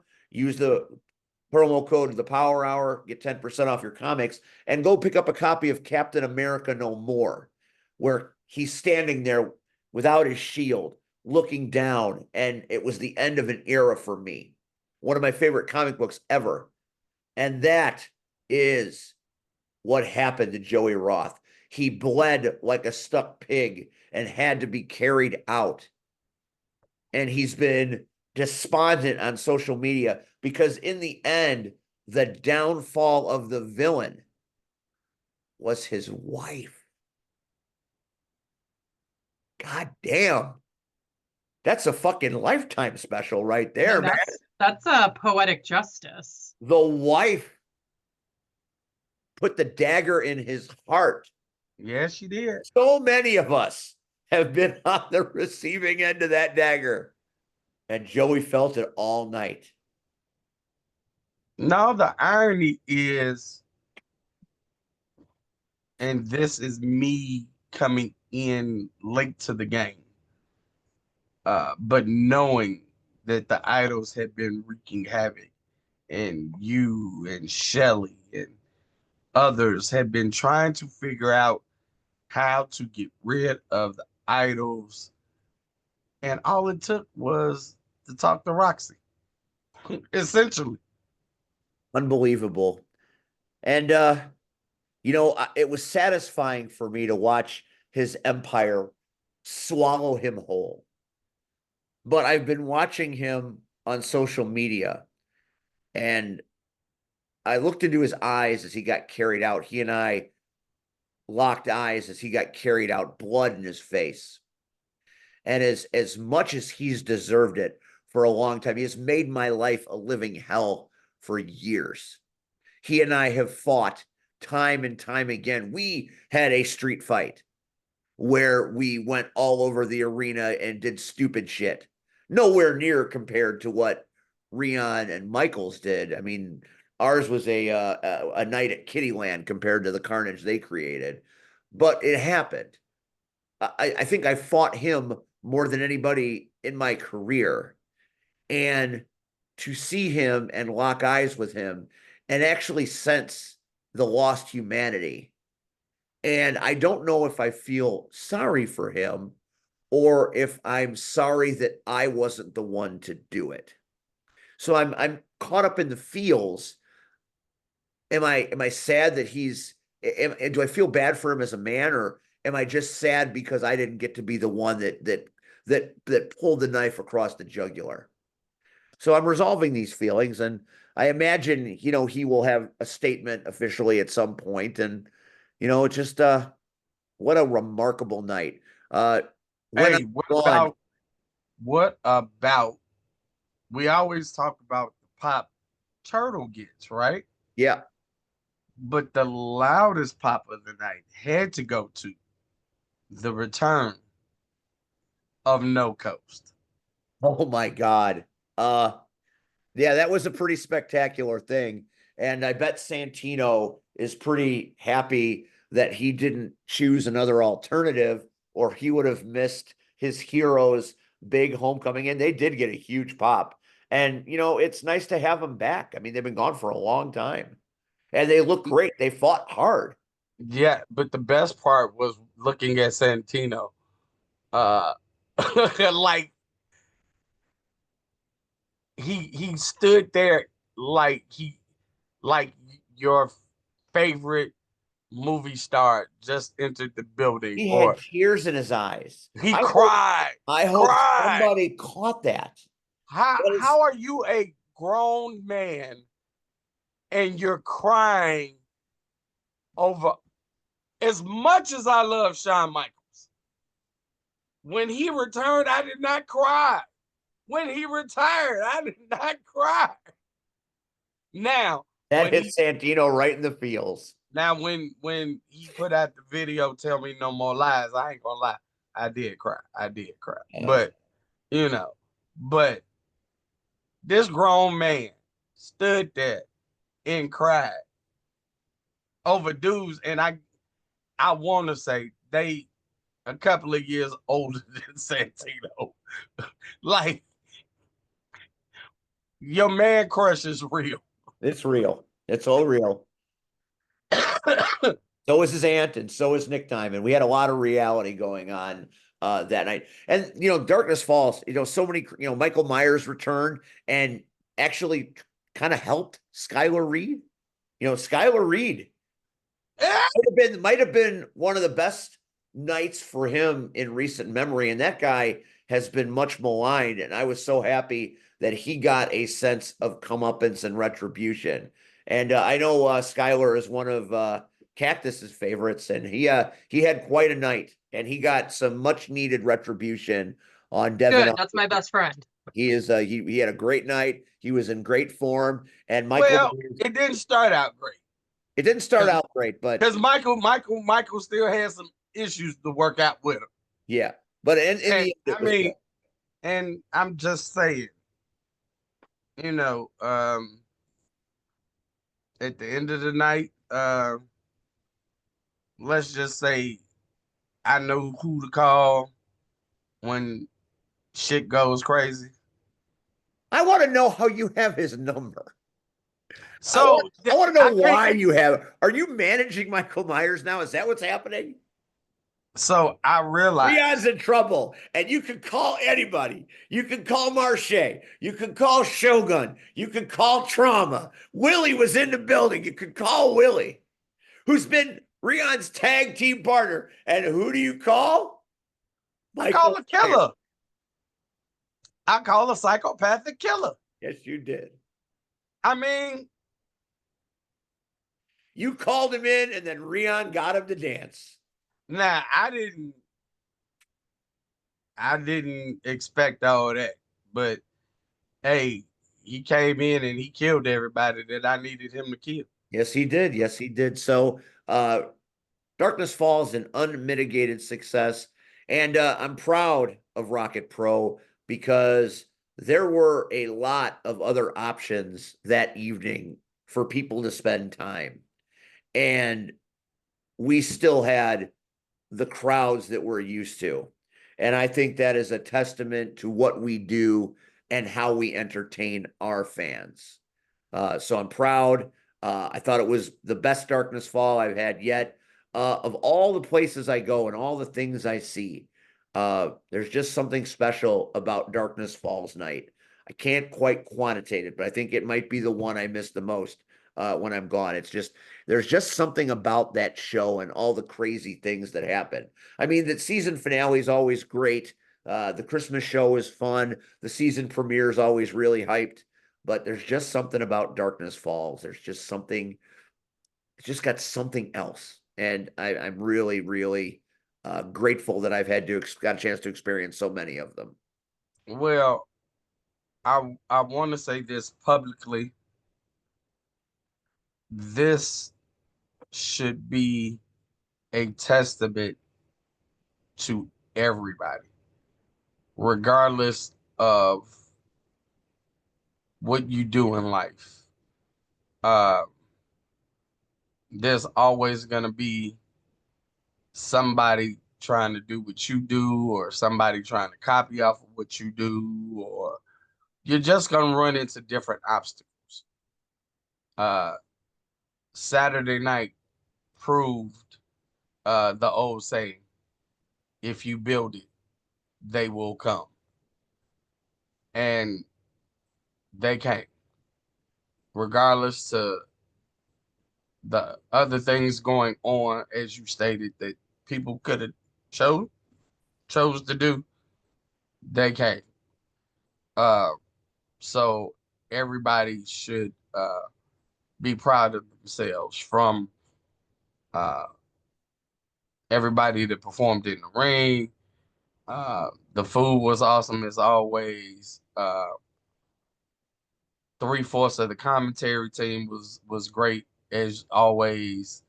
Um, so uh, it was just a whole team effort, and everybody should, if nothing else, take a pat on the back and be proud of themselves. And hell, he got slapped by his mama. So uh that made my night right there. I don't know about you, but that made my night. Yeah, when Shelley literally slapped the taste out of Maximus Orion, knocked him down, knocked him out, and that's such a great photo by Jamie right there. You've got Maximus, mom, and dad all in a row, and the story that one picture tells is pretty cool.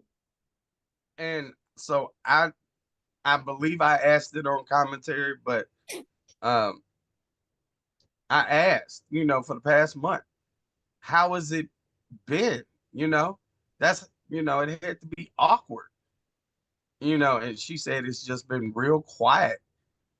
That's And that's when Travis said it was poor parenting. so whatever. I got to tell you something, Ed. My son in 17 hours ate that entire box of blueberry. Wow. I took it out of my bag and I said, "Hey, look what I got." And but before the end of the Bears game the next day, that shit was gone. I didn't touch What I'm saying, Red, is I'm going to need your box of Count Chocula. The crazy part is sitting upstairs right now. I haven't even opened it. I'm going to need it. So I'm going to need you to bring it because my son's got a tapeworm for General Mills Monster cereals. Oh, wow. But I think it was a great night, all in all, at RPW. And that's it. Which box did you get? What was my box is not in here. She got okay. the big boxes. Oh, okay. Yeah, that's what we grew up on. Got So it. Man. I didn't even get to we have a we little. grew up on sugar. Last year she brought a box of blueberry too, and I at least got one bowl out of that box this time. It was so fast. It was so fast. He ate that box so That hard. was the crazy part. I did finish that box last year. This box is much bigger.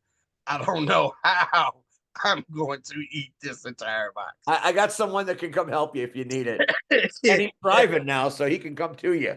Oh, okay. Well, that's great. But speaking, that was Saturday.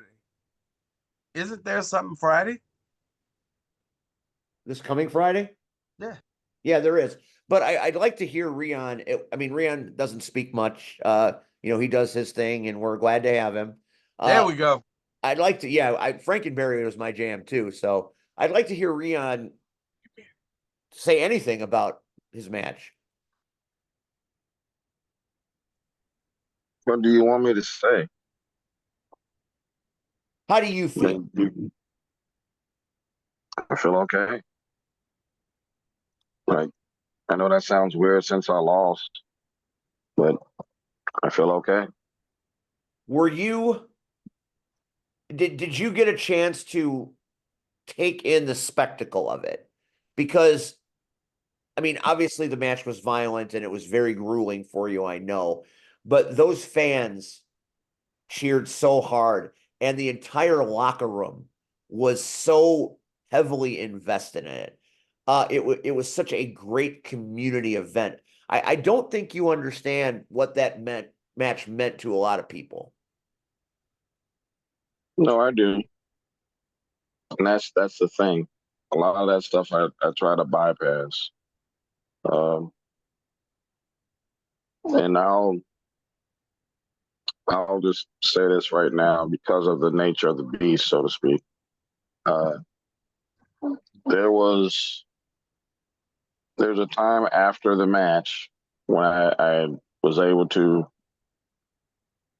run into Michaels after the fact. Uh, I went and I shook his hand and just flat out said thank you. I was like, you don't have to say anything else. You have to tell me how shit of a worker I am or how bad everything was as far as the match and how I wasn't in any competition towards you or anything of the sort. But I am telling you, thank you for the opportunity because he did not have to give me one. Even with everyone talking on the power hour and stirring him up and doing everything in the store, he could have very easily said, like, you know what? No, I'm nixing the match. The fact that he even continued to want to go in and kept his word, like just flat out kept his word. Granted, the people around him didn't know how to act, but on his end, he kept his word. I flat out shook his hand and said thank you, and I'll never forget this. And he's he flat out said, "Do you remember when I told you as far as the PCW days when I used to watch back in the day?" So yeah, I just figured that was bullshit. It's like, oh, I watched. I watched you in the field house. See, I watched you in the pavilion. I watched you in mixed breed. See, I watched all the singlets that you had back in the day. I watched when you were heavyweight champion. So I knew what it was. I said, oh, so you were serious. Like, yeah. If anything, I should be thanking you for coming back for the day. I said, fair enough. Then we went on our separate ways. As far as I'm concerned, just that handshake alone, we have a very big mutual respect for one another. And that's the only thing I can ask. Now, as far as everyone else, people have been wanting me to get in the ring forever. And I've always said I don't know. Because I'm not that guy. That's not. At least I don't think I am. So to hear it from someone that is currently traveling the country and taking this championship and defending it in different spots in the country, to say that I had an inkling of what I was then, that he saw it then and now, I can honestly say I'm okay. I'm good. More than people can realize. Well, I just want to say thank you for the effort you gave because it was really like going back in time for me. And I appreciated it. You gave me a very pleasant memory that I will take with me for a long time. And I hope we did justice to it on commentary because when that match came, the air changed and we tried to change with it. So great night at Rocket Pro.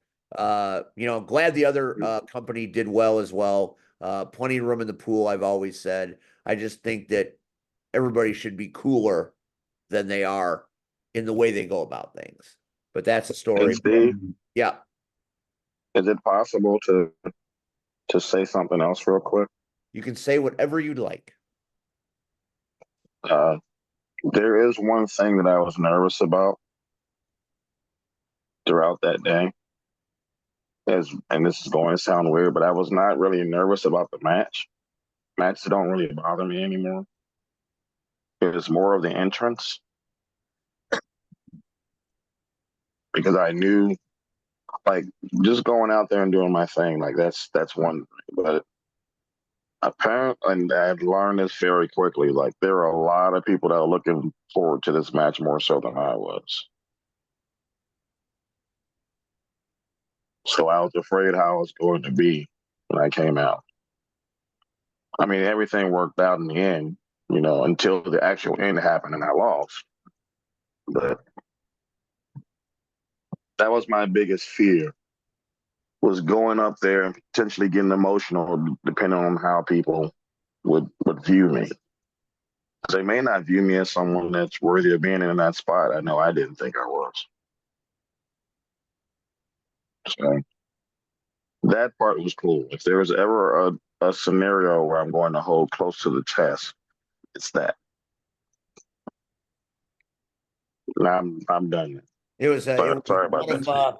One of the best entrances I've ever seen. It was very, very, very uplifting. It was boy, we were ready to fight after that. Boy, I'll tell you that. So congratulations to you. Congratulations to Michaels. Congratulations to Rocket Pro. And we look forward to Harvest Havoc coming up in a few weeks. We got to talk about CSW before we get out of here.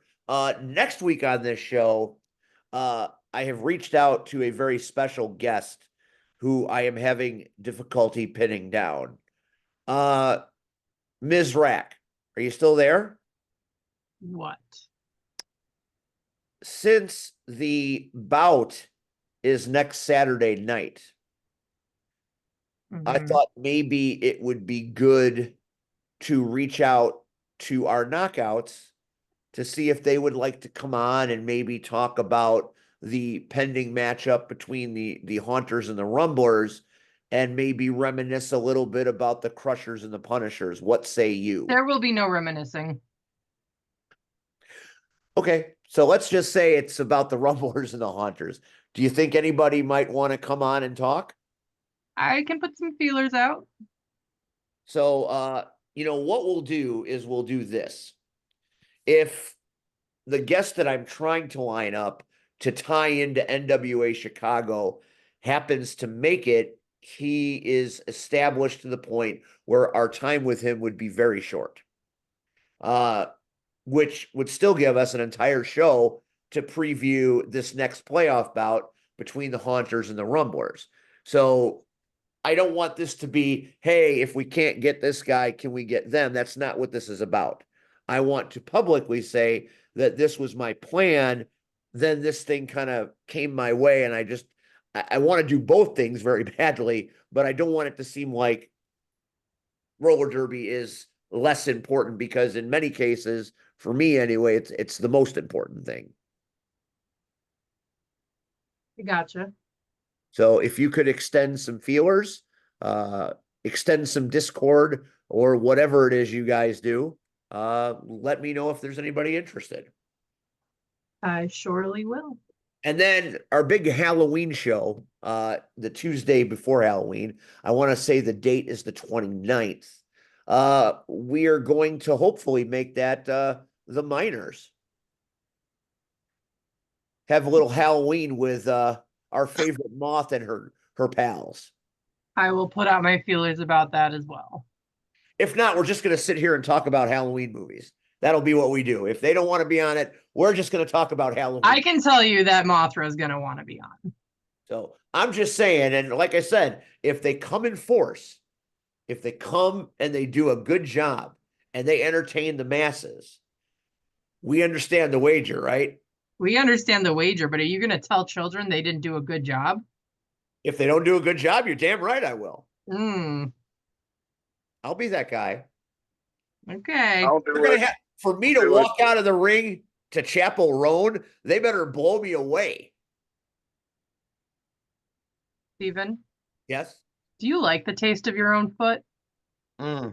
Why? Hey, Steve, I'll do it. I'll tell them. I'll tell them they're bad. I'll tell them. I got no problem with it. Like I said before, worst case, they beat me up. Like that's not any different than any other bout that I go to. Like I'll do it. I'll do it 100%. What's the worst thing that could happen to me at this point? I'm still be pissed fine. that Russian beat you up. It wasn't just Russian. I got a Still list pissed of about people. that. I'm pretty sure there's photos out there of me just getting my ass whooped by multiple knockouts. Like that's just what You happens. deserve better from your castmate. It's fine. It's fine. Or they Castmate? just get more fight reps. Or they get fight reps. They just What get is more this, fight Broadway? reps. It might as well be. Steven, Yes. remove your foot from your mouth. Hey, we're all going down the witch's road. Remove your foot from your mouth. What is my foot doing in my mouth? You tell me. They're going to He's have to talking give about us. the They're going to have to give Broadway. us an entertaining show for me to walk out at Rocket Pro to Chapel Road. How's that? Better? Sure. My foot? I don't understand my foot. Anyway, moving on. Moving on. There's the great. Who's doing this artwork, by the way? It has been fantastic. I don't have one in front of me, so I can't squint at the bottom. I should know this off the top of my head, but I don't. Let me see if I can. Right now, these posters are just phenomenal. So I really appreciate the effort and time that goes into good flyers and posters. I think it's a forgotten art. I think some people are atrocious at it, but I think some people are really good, and I like to give credit where credit is due. I'm looking. Hold your horses. Okay, so right now we're gonna get the hell out of here, but before we get the hell out of here, C-Red's right. We got to talk a little bit about Chicago style wrestling happening this Friday. Speaking of cool ass flyers, Cemetery Gates is coming at you. And, you know, so many people were like, Friday the 13th, everybody's calling their show Friday the 13th. Nobody's calling their shit Cemetery Gates. So bite me, but that's neither here nor there. We got a lot happening. So let's go through the gamut. Red, we got a tag team gauntlet. So we've got the tag teams of FXB and Chris Miller versus Big Mood versus Nathan Nile and KJ Carter versus Axel Rico and Drew Montgomery versus Iniestra and Jax Johnson versus Schultz and Ryan Matthews versus Adam Stallion and Cypher. That's a lot of goddamn tag teams. And it's a gauntlet. So it's not everybody all at once. It's 2 teams start, and they keep coming. Too many people. Shit. It could be too many people, but the winners of this match are obvious. And who is that? Cypher and Stallion. See, I was gonna say Rico and the Psycho. I thought you were gonna say Moody and Oh hell no. So that is gonna be I don't think I've ever seen this many tag teams in one match at CSW. So this will be a hell of a thing. We've got Amina Belmont taking on the very, very popular Lily La Pescadita Ruiz in a Lily. one-on-one singles match. Lily has become a fixture at NWA. Lily was at Ego Pro for their big Kofi Kingston event. So she is making her rounds in some of the biggest and best places. And Amina Belmont was just recently voted to the BW 500. And I hope on that BW 500 that the entry for Rocket was Marche Rocket and not some other form of rocket, because I scoured that list for I an did too. hour and I didn't see Marche anywhere on there. And I'm like, how do you have this list without Marche Rocket? This list shouldn't even exist without Marche Rocket. Trust me. So my personal opinion, when I think it was 2 years ago when I made the list, and I knew there, like, I know my abilities, and I know there are people much more deserving than me. Like, I was like, okay. And so I did listen to the guy that created the list. He was on Busted Open Sunday. So honestly, I'm not gonna say I can't take it seriously, but it's just his list, his opinion. It's not like he has staff and he does this major research, you know. So again, uh, that's why I don't put a whole lot of stock into lists. Again, not saying 2 years ago I wasn't uh, probably on the top of my game or feeling the best that I ever felt, uh, or I wasn't putting out okay matches. But I know me, and I know there are other people better than me that deserve credit. Uh, you know, so you know, other people need their flowers. You Who know. wins, Lily or Amina?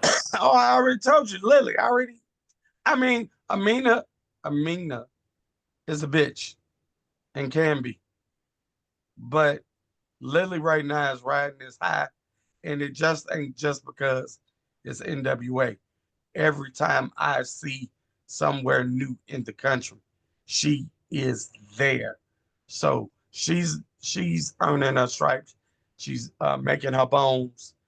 I think Lily is gonna put Miss Belmont to the task, but she's gonna come out winning. Cactus, what do you think? It's going to be Lily all day. All day, Lily. I tend to agree. Our next match is a triple threat match, and it's this one. I don't know why Boz is going through a lifestyle change where he's getting himself in these really unusual situations. So he's taking on in a triple threat match the man that made him tap out last month. Hans Carden tapped out Steve Boz. I don't remember ever that. I don't think I've ever seen it. And both Boz and Hans are in the ring with Bruce Hamilton. Have you seen Bruce? Yes.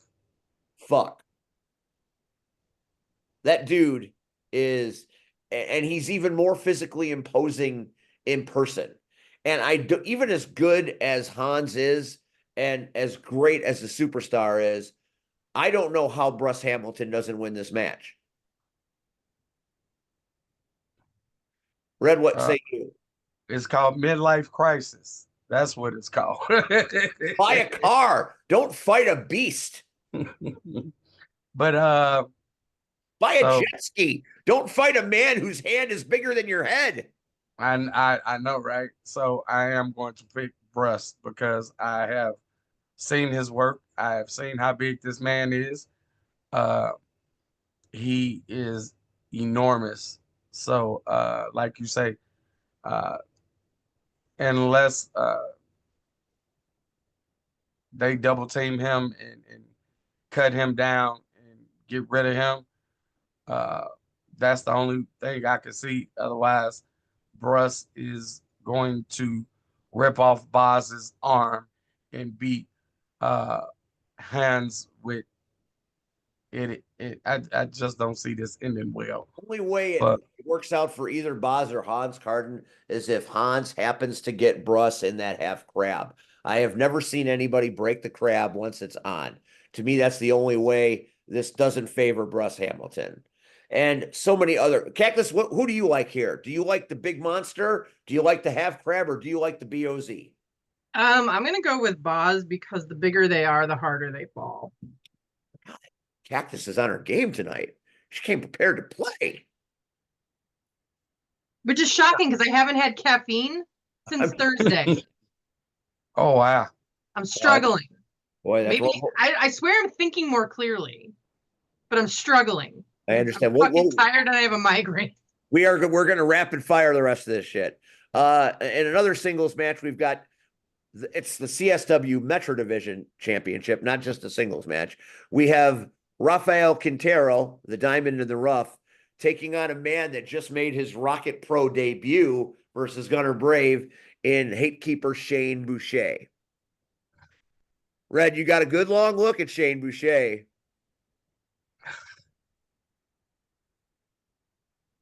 God. So up to this point, before Saturday, I didn't like neither one of them. I do have respect for Quintero, but I'm picking Boucher. Boucher impressed the shit out of me Saturday. So you think he's going to upset Quintero and take the Metro title, the Metro Division title, home to the Hatekeepers? Yeah. Rachel, you know them both. What do you got? I can't take fake Elvis seriously, so I'm going with Quintero. Also, I love Quintero, so I think Boucher is one of the best workers I've ever seen. But and that as may be, but this is the first time I'm seeing him, and I am not impressed. he's actually incredibly talented. But I believe you. I believe you. I need to see it for myself. he is However, I have seen Quintero many times. Many times. He's extremely talented. The end. I still feel like Quintero is the incumbent champion, and he will find a way. But again, there's the Hatekeeper shenanigans that could file in, so you just never know what Warhorse has planned. Moving on to the next match, we have tag team titles on the line, and this one really is hard to pick. It defies description in many ways. You've got our incumbent champions, Bad Meets Evil, and Sierra and Joey Jet Avalon taking on the returning Brothers of Funstruction. The Clowns come to Franklin Park, and they have been fucking with these two for the last 3 months. You want to talk about balloons showing up at inopportune time? They were the only two people for a while that didn't understand what was happening until she opened her trunk and 80 balloons flew out the back of the trunk. And then Joey decided to walk back to Wisconsin. So this is going to be a hell of a thing. Red, what you got? So normally, it's I'm just picking new champions everywhere, because normally I would go with the Jet and Sierra, but I have a first hand of what the Brothers of Funstruction all about, and it ain't good. So I'm picking them. Rachel? I'm Team Sierra all the way. Even though Avalon hates my guts, I still think Bad Meets Evil is one of the best tag teams I've seen. The brothers are great, and they're entertaining as hell. But at the end of the day, I want to see a dead body. I go with the champs. Moving up next into a very compelling I Quit match. And if anybody has the reason to want to beat the brakes off someone, it's Maggie Lee wanting to beat the brakes off of Shaza McKenzie. Shaza is now fully integrated into the Hatekeepers, and Maggie has been plagued with the Hatekeepers for months. It is an I Quit match, so anything can happen and probably will. And I think this favors Maggie Lee because I think Maggie Lee is dangerous, more dangerous than Shaza wants to be. So I think Maggie's going to take more risks. So I think that favors Maggie, and I think Maggie is going to pull off the upset here. But it's going to be a hell of a match. You can't get two more talented women in a match ever. That's why I say time after time, CSW's women division, you can't touch it. Red? Shaza, Yeah, what the fuck? you just stated earlier the Gatekeeper shenanigans. Don't listen. You're picking now to listen to me? Cactus, what did you say? I'm just saying.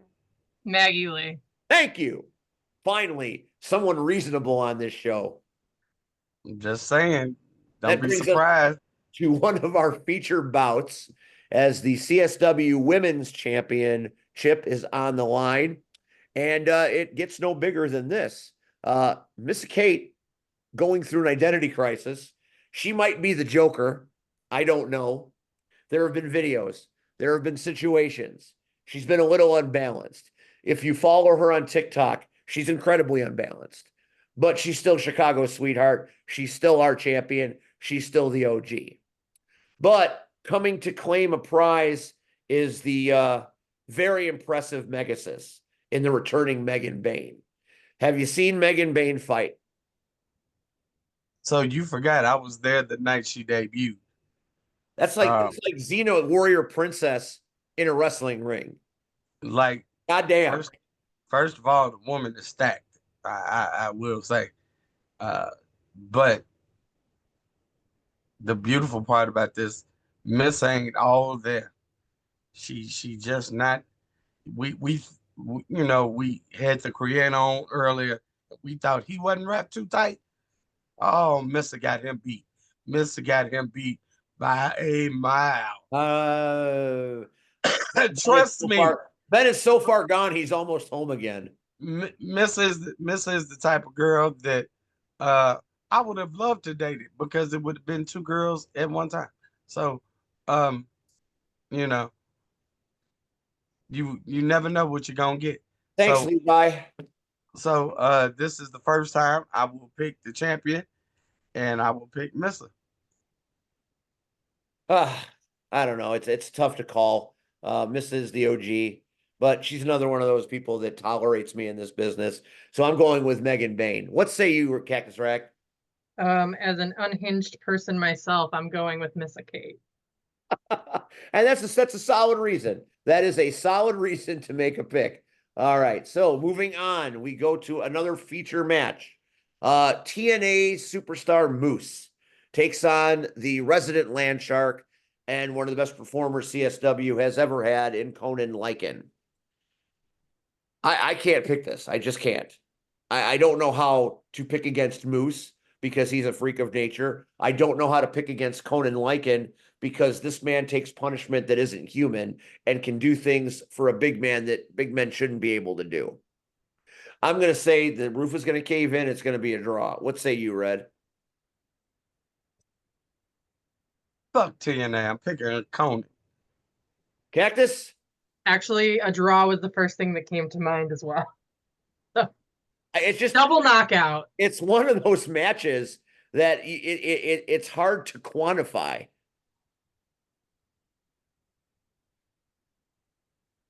Am I missing a graphic here? If it ain't the main event. Well, it's funny. Have they not announced a Warhorse match yet? See, we have a dipshit general manager. Have I missed a graphic? I'm looking at the website. He's on the flyer. Is he not fighting? Why would TJ Steele not have the champion? Maybe it's not been announced yet. Maybe shenanigans. Maybe I'm just not important enough to know. Shenanigans. I'd like to let you all in on a very, very little known secret. There is the possibility that I don't know how it's going to work, but I have been contacted by people asking me if I might want to regain my general managership position. at Chicago Style Wrestling. I don't know how I feel about that. It was a great job. I tried really hard, then I got screwed by TJ Steele. I think if the fans voted, they would vote TJ Steele into prison. So I think whether it be me or C Red or Saki the sock puppet, I think anybody running against TJ Steele to be general manager would win. I meant that with all the love and respect in the world. I didn't mean that how it sounded. You know what I mean? As Cactus said, your foot in your mouth. There we go. I just love the taste of soul. So there just might be some shenanigans there because TJ Steele, like Missa Kate and Creator Ben, just a little bit unhinged. Oh, he just off his crack completely. I don't know what you're talking about. Oh, I do, by the way, have the artist. And who's the artist? Who's The the artist? artist is on Instagram under Black Arts MC. Black Arts. Black. Okay. So make sure you give the kudos and the props to that. Next week on this show, hopefully it will be a meld of NWA and Chicago Knockouts Roller Derby. But we'll keep you posted. Any final thoughts before we sign off this evening, for people? We were supposed to tell the story.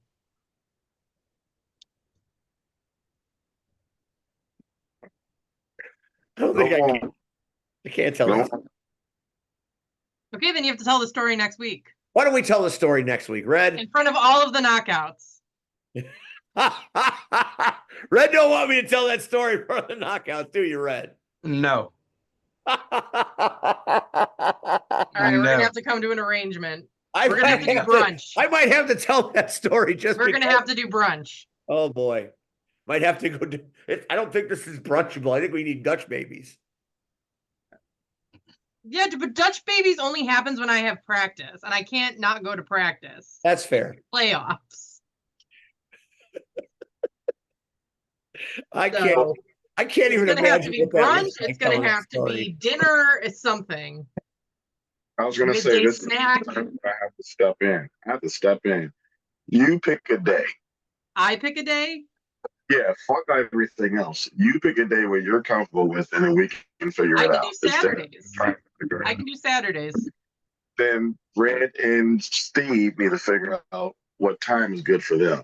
You're Okay. not gonna call me about the middle of all this bullshit. If you got the time, I'll make it. If you want to go down that road, I'm 100% okay with it. But you pick a day that you're okay with, and I just Steve picked a day. and Steve. Okay, we understand. The only Saturday I can't do is the 19th, and we all know why that is. So, Okay, now we've gotten that out the way. We can continue this through the chat. alrighty. All right. Well, that's all for tonight. In closing, I don't know. It's been a strange week. It's been strange times. I saw C-Red do things I never expected. I had to listen to Ben talk for way too long. And then we had Rion telling really cool things about his match. So it was the best of times. It was the worst of times. What about me? What about you? You chaperoned me. I went to a wedding. You went to a wedding. Whose I went wedding? to a wedding. That's where I was Saturday. Whose wedding? Sprout, Vic Tracy, and Peppermint Patty got married. Oh, well, congratulations, Knockout. That's amazing. It was a beautiful wedding. Where was now? I think I saw a picture of you at a wedding. Were you wearing glasses? Yes. It was at Thatcher Woods in River Forest. I think I saw you and Mindy It was DeHart. me and Mindy, probably. I think I saw a picture of you two on social media. Yep. I danced. Really? You know who really danced? Flex. Flex was in the middle of the circle all night. And you know what they played? Hot to go. I know what they played. Have they decided what song they think they want me to come into if they're entertaining? Hazel does think she wants you to go out to Hot to Go because you hate it so much, but she has some time. I was trying to listen to the Pink Pony Club, and I just don't think that works. I don't know how that would. I think people would be like, "What's going on here?" but that's a story for another time. All right. Yeah. Thanks. Sorry. Did you have a final thought there, Cactus Rack? Nope. Cactus at the bout on the 19th. What team will you be on? I will be on the Rumblers. And you will be Cactus Rack once more. I surely will. The return of Cactus Rack. Yep. I'm going to say that Cactus a lot. Rack and her assless chaps. I'm going to say that a lot on commentary. That'll be great. It'll be good for me to have one of my favorite characters of all time return. Among other surprises. Among other surprises. All right. That's it for us. We're out of here. Hopefully JMW liked the show, and we're still part of the Freaknet Studios network. So, all right. Good night for Red. Good night for Cactus. Good night for Rion. I'm Steve. We'll catch you next week. Bye. Good night.